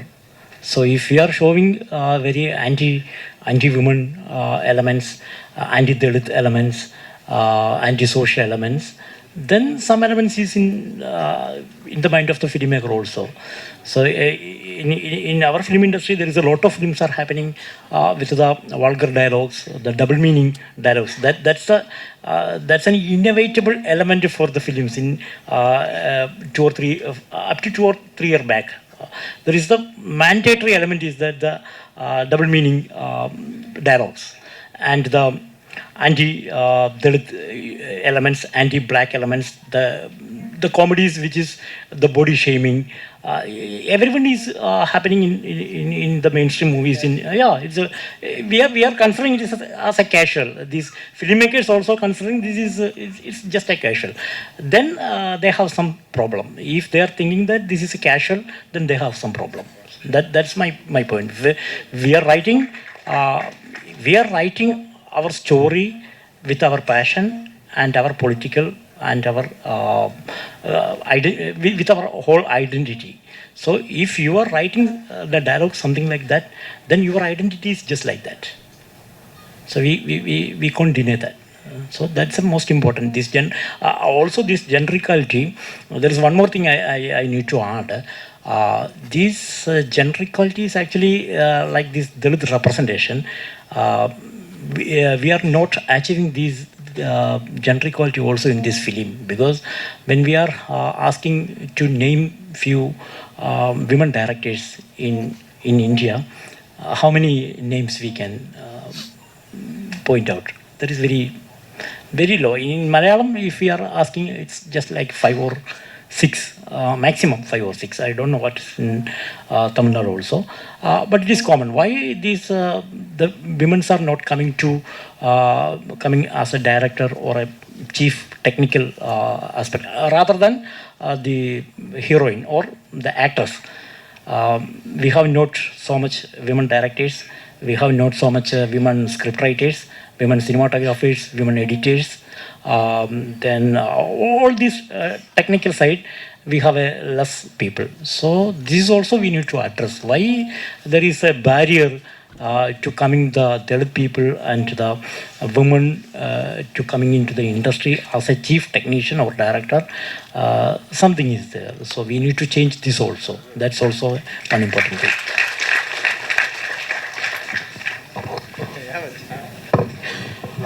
Last question Ranjith அண்ணா ஜெயித்தோல யார் வேணால் ஆன்சர் பண்ணலாம். டாக்டர் பிஜுவோட படங்கள் அது என்டையர் ஃபில்மோகிராஃபி பார்த்தா சூழலியல் environment இதுக்கும் உழைக்கிற மனுஷனுக்கும் என்ன தொடர்பு இருக்குது அப்படின்றத ஹி ஹாஸ் எக்ஸ்ப்ளோர்ட் பயங்கரமாக.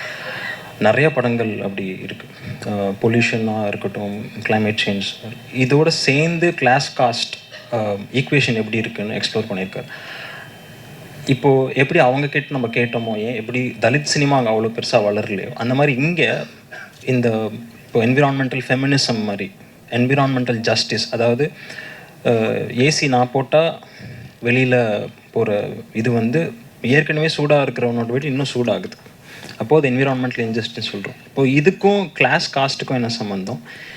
அவங்க எக்ஸ்ப்ளோர் பண்ண அளவுக்கு தமிழில் எப்போது தலித் சினிமா எக்ஸ்ப்ளோர் பண்ண ஆரம்பிக்க போகுது? அது எங்கேருந்து நம்ம தொடங்கணும்னு நினைக்கிறீங்க?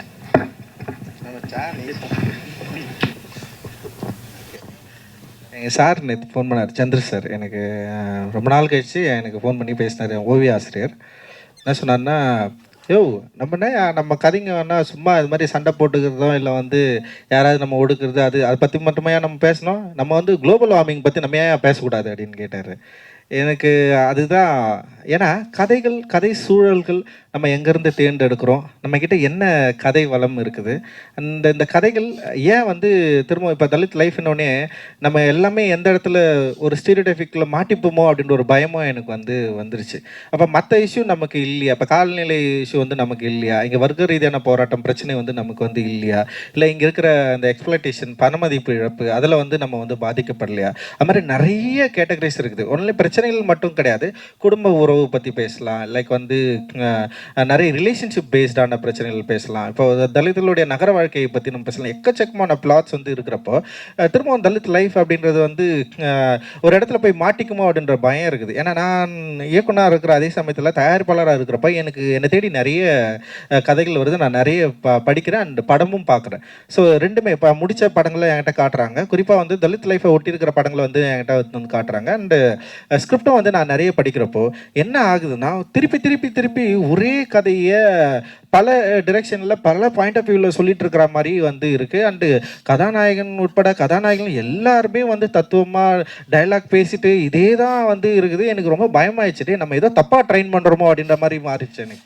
லைக் வந்து சினிமான்ற கரெக்டான டூலில் ஒரு ஆர்ட்டை வந்து நம்ம வந்து சரியாக புரிஞ்சிக்கணும் அப்படின்னு நான் சரியாக புரிஞ்சுக்கிட்டேன். அதனால தான் என்னுடைய கதைகள் வந்து கொஞ்சம் வேறு மாதிரி ஏதோ பண்ணிட்டு இருக்குன்னு வச்சுங்களேன். ஆனால் ஃபர்ஸ்ட் டைம் டிரெக்டர்ஸ் வரப்போ அவங்க வந்து எந்த கதையை தேர்ந்தெடுக்கலாம், ஜானர் தேர்ந்தெடுக்கிறதுல நிறைய பிரச்சனை இருக்குது. அவங்க வந்து இப்போ சோஷியல் ட்ராமாவை தவிர சோஷியல் ட்ராமா, ஆக்ஷனு, லவ் இருக்குது, ஓகேவா? இதை மீறி அவங்க ஜான்ராவாக வேறு எதுவுமே ட்ரை பண்ணவே இல்லை. த்ரில்லர் ஏன் உள்ளே வரல அப்படின்னு எனக்கு தெரியவே இல்லை. ஒரு பயங்கரமான ஒரு ஆக்ஷன் ஏன் வந்து உள்ளே வரல அப்படின்னு தெரியல. ஒரு சஸ்பென்ஸ் இல்லை வந்து ஒரு பேய் படம் மாதிரி ஒரு இடம். இப்போ கெட் அவுட் தானே அந்த படம் பேர்? கெட் அவுட் வந்து பயங்கரமாக அந்த ஒரு பிளாக்ஸை வந்து மெஸ்மரைஸ் பண்ணி கூட்டும் போயிட்டு அவனோட பிரெயினை வந்து அவன் வந்து ஆப்ரேட் பண்ணி அவனை வேற ஃபுல்லாக அடிமையாகவே வச்சிருக்கிறது தான் வந்து அந்த படம். அதோட திங்கிங்கே வேற லெவலில் இருந்தது. ஸோ இந்த மாதிரியான யோசனைக்குள்ளே நம்ம எப்போ வந்து நம்முடைய கதைகளை வந்து ப்ராக்டிஸ் பண்ண போகிறோம் அப்படின்றது வந்து ரொம்ப ரொம்ப முக்கியமானதாக நான் வந்து பார்க்குறேன். அப்போது தலித் லைஃப்ன்றது இங்கே வந்து இந்த சமூக சூழலில் சம்மந்தப்பட்டது தான். இது எப்படியும் வந்து பயங்கர உட்டோப்பியாவாக இங்கே சமூக சூழலில் சிக்கல்கள் இருக்கிற எப்படி வந்து வர்ண பீப்புளுக்கு இருக்கிற பிரச்சனை நமக்கு இல்லையானா தண்ணி பிரச்சனை இருக்குது. லைக் வந்து இங்கே இருக்கிற பொருளாதார ரீதியான பிரச்சனை இருக்குது. இந்த குளோபல் வந்து நம்மளை எப்படி முழுங்கிட்டு இருக்குது, குளோபல் வார்மிங் இருக்குது. லைக் வந்து இந்தியா அந்த பொருளாதாரத்தின் மூலமாக நம்ம எவ்வளோ வந்து பேக்வர்டாக இருக்கிறோன்னு இருக்குது. உலக சந்தை எப்படி நம்மளை வந்து நம்முடைய கிட்ட இருக்கிற ஒவ்வொரு ரூபாயும் நம்ம கிட்ட வந்து பிடுங்கிட்டு இருக்கிறான். இன்றைக்கி அதானி அதுலேருந்து எல்லாருமே வந்து நம்முடைய நிலங்களை வந்து எடுத்துகிட்டு இருக்கிறான். நம்ம வந்து லேண்ட்லெஸ்ஸாக மாறிட்டு இருக்கிறோம். அது மாதிரி நிறைய பிரச்சனைகள் வந்து தலித்கிட்ட இருக்குது. அண்ட் ஜான்ரா இருக்குது. தயவு செஞ்சு அதை தான் நம்ம வந்து புரிச்சுக்கணும். ஒரே ஜானரில் நம்ம வந்து சிக்கிக்கூடாது அப்படின்னு நான் நினைக்கிறேன். ஸோ இந்த திரைப்படங்கள், இந்த கதை அமைப்புகள், இந்த காட்சி அமைப்புகள் வந்து நம்ம வந்து இன்னும் வந்து மூவிங் ஃபார்வர்டு வேற ஒரு தளத்தை நோக்கி நகரணும் அப்படின்றது தான் வந்து இந்த ஃபெஸ்டிவல் சொல்கிற இந்த ஃபெஸ்டிவல் வந்து உருவாக்குற தேவையே வந்து அதை ஒட்டி தான். என்ன கதைகள் நடந்துட்டு இருக்கு நம்ம வந்து அதை அண்டர்ஸ்டாண்ட் பண்ணிக்கணும். நம்ம என்ன சினிமா எடுக்க போகிறோம். ஸோ நம்ம சினிமா அப்படின்றது வந்து திரும்பவும் வந்து ஏற்கனவே உருவாக்கப்பட்ட ஒரு இந்திய சினிமா தன்மையிலிருந்தே தான் இருக்க போதா, இல்லை ஒரு அசலான மொழியை, அசலான வாழ்க்கையை நம்ம வந்து காட்சிப்படுத்த போகிறோமா? ஸோ ஒரு அசலான மொழி, அசலான வாழ்க்கை அப்படின்றது வந்து இங்கே வெறுமனே தலித்துகள் தாக்கப்படுறதும், தலித்துகள் வந்து அநீதிக்கு எதிராக குரல் எழுப்புறதும் மட்டும்தானா, இல்லை அவர்களுடைய வாழ்க்கை அனுபவங்களை, வாழ்க்கை என்ன சொல்கிறது, அந்த நுவான்சன்ஸை வந்து எப்போ நம்ம வந்து பேச போகிறோம்? இப்போ இலக்கியங்களில் வந்து இந்த நுவான்சன்ஸ் ரொம்ப இயல்பாக வந்து பேசிகிட்டே இருப்பாங்க. லைக் அந்த மாதிரியான நுவான்சஸை, லைஃபோட அண்டர்ஸ்டாண்டிங்கை, லைஃப்குள்ளே இருக்கிற அந்த ப்ராபபிலிட்டியை நம்ம வந்து எப்போ பேச போகிறோம், அந்த கதைகளை நோக்கி நம்ம வந்து எப்போ நகர போகிறோம்? இப்போ அதுதான் வந்து ரொம்ப முக்கியமான கேள்வியாக நான் வந்து பார்க்குறேன். ஸோ அந்த கதைகளுக்குள்ளே தான் இப்போ இவர் சொன்ன குளோபல் வார்மிங் வந்து ரொம்ப ரொம்ப முக்கியமானது. இதில் யார் அதிகமாக பாதிக்கப்படுறதுன்னு நீங்கள் ஏற்றுக்கோங்க. நகரங்களில் குளோபல் வார்மிங் மூலமாக பாதிக்கப்பட்டவர்கள் வந்து நிறைய பேர் யாருன்னா வந்து ஸ்லம் பேஸ்டு மக்கள் வந்து பயங்கரமாக பாதிக்கப்படுறாங்க. ஸோ மற்ற இடங்களில் கூட இப்போ மழை வந்தது, தண்ணி வந்தது, எல்லாத்துலேயும் வடிஞ்சிச்சு. ஆனால் வந்து வட சென்னையிலும் இல்லை வந்து தாழ்வான பகுதிகளில் வச்சுக்கிற தலித்துகள் இருக்கிற பகுதிகளில் மேக்சிமம் வந்து ஒரு வாரம், 2 வாரம், 3 வாரமெல்லாம் இருந்திருக்கு. அண்ட் வந்து பயங்கரமாக பாதிக்கப்பட்டது வந்து அந்த மக்கள் தான். ஃபர்ஸ்ட்டு வந்து உழைக்கும் மக்கள் தான் வந்து இந்த வெள்ளத்தால் வந்து பாதிக்கப்பட்டவங்க. இப்போ வெள்ளத்தால் பாதிக்கப்பட்ட மற்ற மக்களுக்கு வந்து உடனடியாக உதவி கிடைக்குது. எல்லாருக்கும் அவங்களுக்கு வந்து அவங்க பயங்கரமாக எக்ஸ்போஸ் ஆகிறாங்க. அண்ட் வந்து ட்வீட் பண்ணுறாங்க. லைக் வந்து மக்கள் உடனே கவர்மெண்ட் போயிட்டு அவங்க வந்து ரெஸ்கியூ பண்ணது எல்லாமே நடக்குது. ஆனால் வந்து பாதிக்கப்படுற மக்கள் வந்து அவங்கள இயல்பாகவே பாதிக்கப்படுற மக்களுக்கு ஹெல்ப் போய் சேரவே இல்லை. லைக் இந்த மாதிரி வந்து தண்ணியில் மூழ்கிடுறாங்க சொல்லிட்டு தான் கரையோரம் இருக்கிற மக்களை வந்து அப்புறப்படுத்தி எடுத்து போயிட்டு பெரும்பாக்கம், கண்ணகி நகரம் போட்டாங்க. பார்த்தா ஃபர்ஸ்ட் மழையில் அஃபெக்ட் ஆகுறதே அந்த ஊர் தான். முழுக்க வந்து அந்த அந்த என்ன சொல்கிறது, அந்த கீழே இருக்கிற ஃப்ளோர் எல்லாமே வந்து நிரம்பி பெரிய அளவுக்கு வந்து பாதிக்கப்பட்டாங்க. ஸோ இந்த பாதிப்புகளை வந்து உள்ளடக்கியது தான் வந்து தலித் லைஃப்னு சொல்கிறேன். ஸோ இந்த அரசாங்கத்தால் சுரண்டப்படுறோம், அப்புறம் இந்த குளோபலால் வந்து நம்ம வந்து சுரண்டப்பட்டிருக்கிறோம், அப்புறம் வந்து இந்த சுரண்டலுக்கு மத்தியில் நம்ம ஒரு வாழ்க்கை வாழ்ந்துட்டு இருக்கிறோம். அந்த வாழ்க்கை என்னன்னா, அதில் பல சுவாரஸ்யங்கள் இருக்குது, பல அனுபவங்கள் இருக்குது, பல காதல்கள் இருக்குது, பல நிறைய விஷயங்கள், சுவாரஸ்யமான சம்பவங்கள் அடுக்கடுக்காக நம்ம அடுக்கிட்டே போகலாம். ஸோ அந்த கதைகளை கூர்ந்து தேர்ந்தெடுக்கிற மனநிலையை நம்ம வந்து உருவாக்கிக்கணும். ஸோ தலித் லைஃப்ன்றத இப்போ நான் வந்து நாவல் படிக்க ஆரம்பித்தேன். நாவல் படிக்கிறப்போ வந்து இப்போ தோட்டின் மகன் படித்தேன். தோட்டின் மகன் படிக்கிறப்போ எனக்கு ரொம்ப என்னடா இது இப்படி தான் இருக்கணுமான்னு சொல்லிட்டு அப்புறம் உச்சாலியாக படிக்கிறேன். சரி, நிறைய பேர் எழுதிட்டு இருக்காங்க, இவங்க எல்லாருமே படிச்சுட்டு இருக்காங்க. அப்புறம் வந்து இப்போ பொன்னகரம் ஜி நாகராஜனுடைய ஒரு கதை இருக்குது, அப்புறம் சுந்தராமசாமியோட ஒரு கதை இருக்குது, அதுக்கப்புறம் புதுமை பித்தனுடைய ஒரு கதை இருக்குது. இது எல்லாமே படிக்கிறப்போ வந்து ஒன்று தலித் லைஃப், தலித் பெண்கள் வந்து பிரச்சனைனா வந்து பாலியல் ரீதியாக வந்து அவங்க வந்து தன்னுடைய லைஃப்பை வந்து மாற்றிக்கிறாங்க. அப்படி இல்லைன்னா இவங்க எல்லாருமே இப்படி ஒரு இடத்துலையே ஒரு பாயிண்ட் ஆஃப் வியூ இருந்துகிட்டே இருக்கிறப்ப தான் நம்ம கதை உண்மையிலே அப்படி இல்லையே. அப்போ நாவல்கள், சிறுகதைகள் படிக்கிறப்பவே அப்போது இவர்கள் இன்ஸ்பயர் ஆகிற இடம் இது. இப்போ நான் தலித் வந்து தலித் லைஃப்பை இன்ஸ்பயர் ஆகிற இடம் சில இடங்கள் வச்சுக்கலாம். இப்போ இவர் வந்து எழுதியிருப்பார், சினிமாவுக்கு பண்ண சித்தாளன்னு சொல்லிட்டு ஒரு கதை இருக்கும். ஸோ இவங்க எல்லாம் எங்கே இன்ஸ்பயர் ஆகுறாங்க அப்படின்றப்போ வந்து அதில் வந்து செக்ஸ் வந்து பயங்கரமாக ஒரு முதன்மை கதாபாத்திரமாக மாறுது. நான் தலித் வந்து தலித்துகளை அணுகிறப்போ, குறிப்பாக தலித் பெண்களை அணுகிறப்போ, அப்போ தலித்துகள் இப்போ மற்றவர்கள் வந்து சினிமாவில் வந்து பார்க்குறப்போ வந்து இவர்கள் என்னவா ஃபஸ்ட்டு வந்து தலித்துகள் எதை முதன்மை கதாபாத்திரம் மாறுறாங்கன்னா, காமெடியனாக இருந்தாங்க, ஃபஸ்ட்டு வந்து வில்லன்களாக இருந்தாங்க, கபாலிகளாக இருந்தாங்க. ஸோ இப்படியே இருந்துக்கிறப்போ அப்போ வந்து செகண்டரி கேரக்டராக மாறினாங்க. 80களுக்கு அப்புறம் வந்து 2ஆம் நிலை கதாபாத்திரம்லாம் மாறினாங்க. நிறைய பேர் செத்துருவாங்க. ஃபஸ்ட்டு ஒரு 10 நிமிஷத்தில் போராடுவார், அவர் செத்துருவார். அப்புறம் ஹீரோ வந்து போராடிட்டே இருப்பார், கடைசி வரைக்கும் போராடுவார். இல்லைனா ஹீரோ என்ன பண்ணுவார்னா தலித் பகுதியில் வசிப்பார், கிளைமேக்ஸில் பார்த்தா அவர் வந்து ஏதோ ஒரு பெரிய இடத்துல பிறந்திருப்பார், அவர் வந்து அந்த இடத்துல வளர்ந்துருப்பாரு. ஸோ இப்படி தான் வந்து நடந்துகிட்டே இருக்கிறப்ப அப்போ என்ன பண்ணுறோம், இலக்கியங்களில் இந்த பிரச்சனை இருக்குது, அப்போ சினிமாவில் இந்த பிரச்சனை இருக்குது. அப்போ நம்ம என்ன பண்ணோம், சரி ஓகேடா, சேரியிலே பிறந்து சேரியிலே வளர்ந்து சேரியிலே இருக்கிறவனை பற்றி ஒரு கதை பண்ணலாம், சரி அவன் கதை கொஞ்சம் ஜாலியாக இருக்கிற மாதிரி பண்ணலான்னு சொல்லிட்டு நம்ம வந்து ட்ரை பண்ணுறோம். ஸோ இந்த தாட்ஸ் இருக்குதுல்ல, இது ரொம்ப முக்கியமானதாக நான் வந்து பார்க்குறேன். ஸோ இந்த தாட்ஸோடு நம்ம நின்றக்கூடாது. ஸோ நான் வந்து சில கதைகளை வந்து உருவாக்கிட்டேன். இப்போ ஜெயோட வாய்ஸ் வந்து ரொம்ப ரொம்ப முக்கியமானது. ஜெயோட வாய்ஸ் என்னன்னா வந்து ஊரும் காலனியும் வந்து பிரச்சனையாக இருக்கிறோம், நம்ம 2 பேரும் ஒன்று சேர்ந்து நம்ம எதிர்க்க வேண்டியதை பண்ணலான்னு சொல்கிற வாய்ஸ்க்கு வந்து பெரிய அப்ரிசியேஷன் கிடைச்சது. அண்ட் ரொம்ப முக்கியமான வாய்ஸ் அது. ஸோ அந்த இப்போ 2ஆம் உலகப் போரின் குண்டு அதனோட வாய்ஸ் ரொம்ப பயங்கரமானது. ஒரு தலித் லைஃப்பை வந்து பேசிட்டு அப்படியே வந்து உலகத்தில் இருக்கிற போருக்கு எதிரான ஒரு வாய்ஸை இந்திய சினிமாவில் ரொம்ப வெளிப்படையாக பயங்கர ஸ்ட்ராங்காக பேசின ஒரு படம் அது. அப்புறம் வந்து ரைட்டர் படம் வந்து என்னென்னா காவல்துறையில் நடக்கிற ஒரு அநியாயத்தை அட்டுழித்த இயல்பான மனிதர்கள் மாட்டிக்கினா அவங்க எப்படி வந்து பாதிக்கப்படுவாங்கன்றது வந்து பேசுனது. அப்புறம் வந்து இவனுடைய பரியரும் பெருமாள் வந்து ஒரு படிக்க போகிற பையன், தலித் பையன், ஒரு இன்ஸ்டிடியூஷன் லெவலில் நடக்கிற பெரிய ப்ராப்ளத்தை வந்து பயங்கர ஸ்ட்ராங்காக பேசிச்சு. இப்போ அண்ணன் ஜேபின்னு ஒரு படம் எடுத்தார். ஆனால் வந்து ரொம்ப இயல்பு நிலையில் இருக்கிற ஒரு அம்மாவுடைய மனப்பிறகு நோயினால அந்த சமூகம் எப்படி அந்த குடும்பம் எப்படி பாதிக்கப்படுது, அவங்களை எப்படி நம்ம பார்க்கணும் அப்படின்னு ஒரு கதையை வந்து உருவாக்குது. அண்ட் சேத்துமானில் பார்த்தீங்கன்னா வந்து ஒரு சின்ன பையன் இந்த ஜாதி பிடியிலேருந்து விலகணும்னு சொல்லிட்டு ஒரு தாத்தா வந்து அவர் படுற கஷ்டம் தான் வாழ்ந்த வாழ்க்கை அந்த பையன் வாழக்கூடாதுன்னு நினைக்கிற ஒரு கதையை வந்து சொல்லிச்சு. ஸோ இப்படி டிஃப்ரெண்ட் கதைகள் இருக்குது. ஸோ இந்த டிஃப்ரெண்ட் கதைகளை நோக்கி நம்ம வந்து நகரணும். அண்ட் வந்து இந்த லைஃப்பில் நம்ம சொல்லப்படாத கதைகள் எக்கச்சக்கமாக இருக்குது. ஸோ அந்த கதைகளை நோக்கி நம்ம வந்து நகர்ந்துட்டு போகணும். அண்ட் இதோடு சேர்ந்து கிராஃப்டை வந்து நம்ம பயங்கரமாக அண்டர்ஸ்டாண்ட் பண்ணிக்கணும். சினிமான்றது வந்து அடிப்படையில் பக்கா டிரெக்டர் மீடியம். அதில் வந்து யாருனாலும் கதை சொல்லலாம், யாருனாலும் வந்து எதுனாலும் பண்ணலாம். ஆனால் ஒரு டிரெக்டர் வந்து எப்படி இந்த கதையை வந்து மக்கள்கிட்ட கொண்டு போய் சேர்க்க போகிறாரு, ஒரு டிரெக்டரோட பாயிண்ட் ஆஃப் வியூ என்ன இருக்குது, அவர் விஷுவலாக இந்த படத்தை எப்படி வந்து ரீப்ரசென்ட் பண்ண போகிறாரு, ஒரு க்ளோஸ்அப்பை அவர் எப்படி வந்து வைக்க போகிறாரு, ஒரு க்ளோஸ்அப் ஒரு பொண்ணோட க்ளோஸ்அப் அவர் வந்து எப்படி காட்ட போகிறாரு, ஒரு பையனோட க்ளோஸ்அப் எப்படி காட்ட போகிறாரு, ஒரு ஒய்டை வந்து ஒரு நிலத்தோடைய ஒரு அகலத்தை எப்படி தன்னுடைய கேமராவில் வந்து காட்டணும்னு அவர் நினைக்கிறாரு. ஸோ இது வந்து எழுத்திலிருந்து டிரெக்டர், அதாவது ஒரு இயக்குனர் வந்து ஒரு எழுத்திலிருந்து அது விஷுவலாக மாத்துறப்போ இது முழுக்க வந்து டிரெக்டர் மீடியமாக மாறுது சினிமா. அப்போ முழுக்க கிராஃப்ட் பேஸ்டு சினிமாவாக இருக்குது. கிராஃப்டை வந்து அடிப்படையில் ரொம்ப ஸ்ட்ராங்காக கற்றுக்க வேண்டிய தேவை இருக்குது. இப்போ தோழர் மேற்கு தொடர்ச்சி மலை பார்த்தீங்கன்னா எந்த அளவுக்கு அரசியல் பேசியிருப்பாரோ அதை விட பயங்கரமாக கிராஃப்ட் இருக்கும். நல்லா மிரண்டுட்டேன் அந்த படம் பார்த்துட்டு.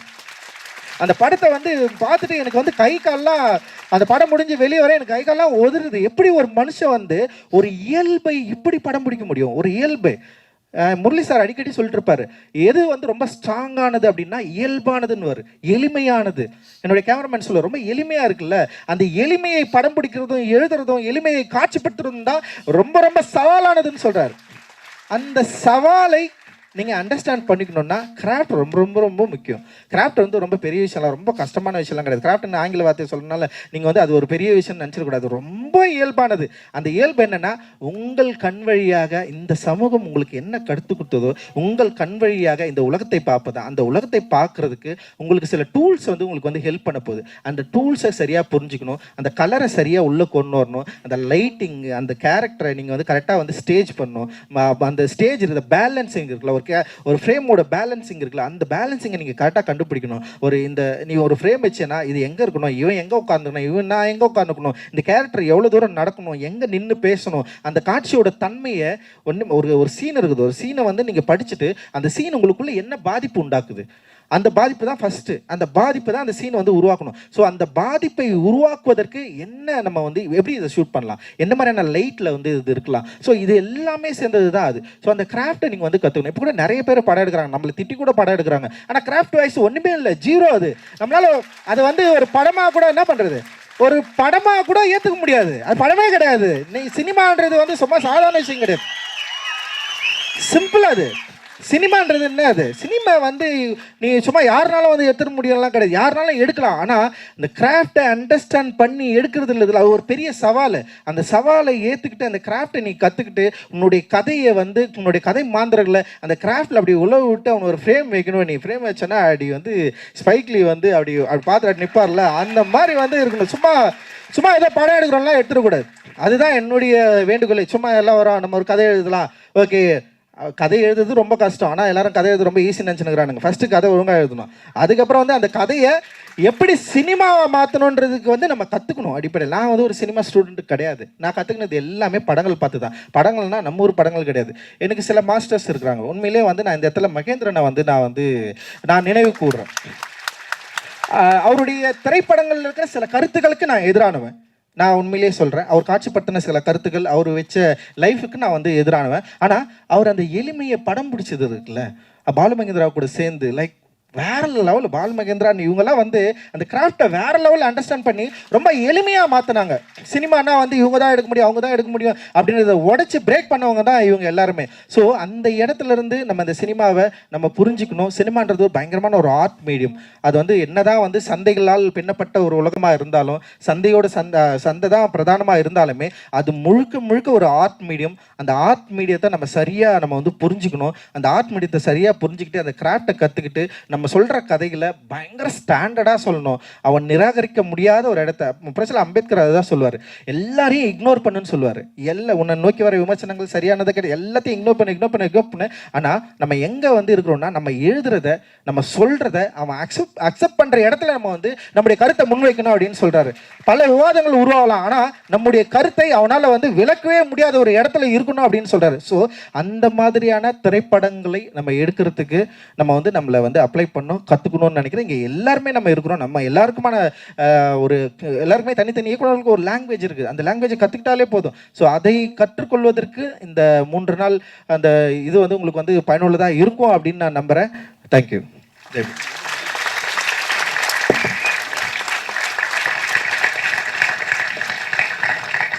ஓகே, டைம் அப்னு ஒரு பேப்பர் வந்து ஒரு 20 நிமிஷம் ஆச்சு. ஸோ அவ்வளோதான். பேனலிஸ்ட்க்கு ஏதாவது எண்டிங் தாட்ஸ் சொல்லணும் அப்படின்னா சொல்லி நம்ம முடிச்சுக்கலாம். அவ்வளோதான்.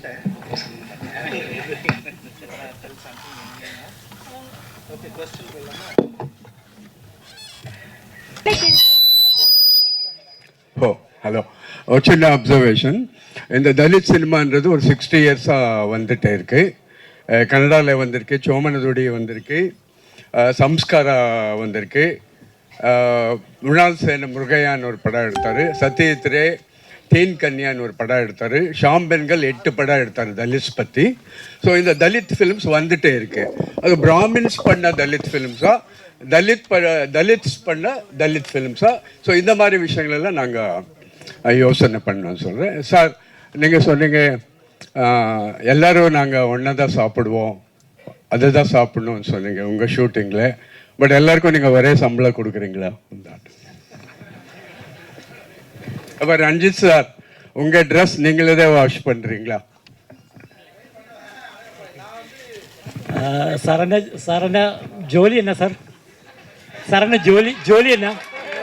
സാറിൻ്റെ ജോലി എന്നാ? മൈക്കൊന്ന് ഫിലിം ക്രിട്ടിക്. സാറിൻ്റെ വീട്ടിൽ ജോലിക്ക് വരുന്ന എല്ലാവർക്കും ഒരേ ശമ്പളമാണോ കൊടുക്കുന്നത്?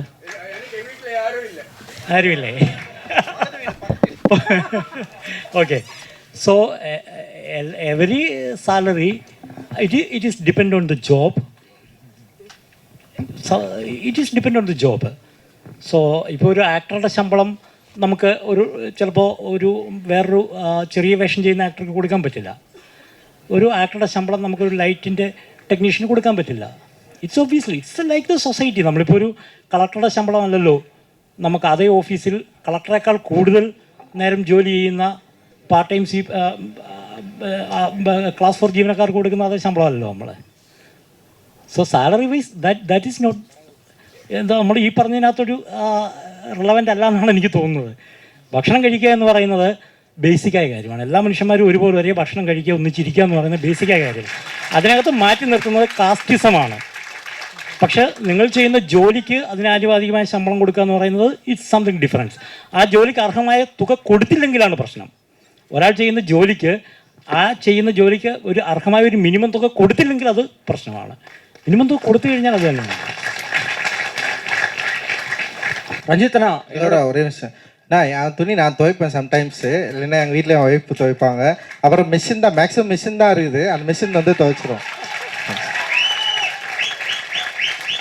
ஆனால் தமிழ் சினிமாவில் தலித் சினிமாவா உங்கள் படத்தை பார்க்குறேன். உங்கள் படம் வந்து என்கிட்ட உண்டாக்குன தாக்கத்தை ஒரு கவிதையாக இல்லை ஒரு நிமிஷம் தான், ஒரு நிமிஷம் தான்.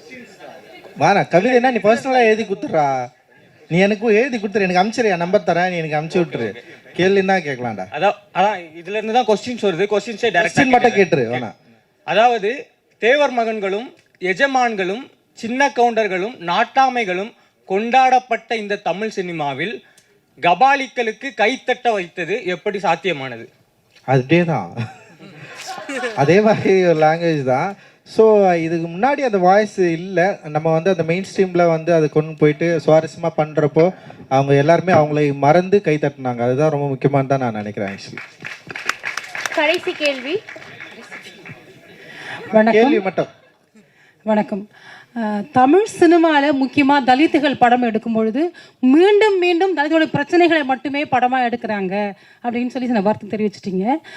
நான் சொல்ல வர்றது என்னென்னா, தொடர்ந்து நிறைய பிரச்சனைகளை பார்க்குறோம்.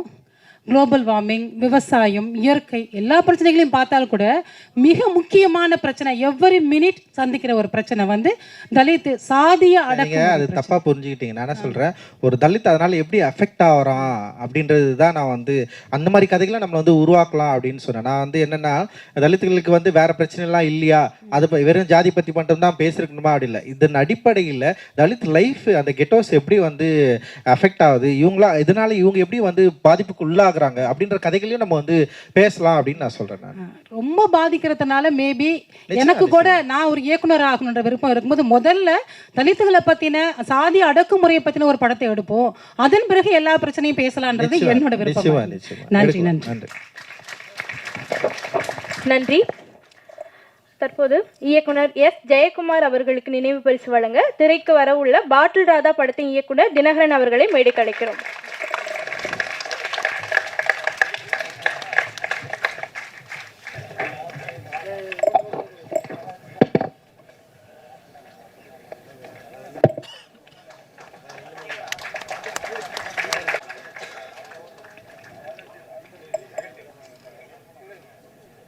அடுத்து இயக்குனர் ப. ரஞ்சித் அவர்களுக்கு நினைவு பரிசு வழங்க இரண்டாம் உலகப் போரின் கடைசி குண்டு படத்தின் இயக்குனர் அதியநாதிரி அவர்களை மேடைக்கு அழைக்கிறோம்.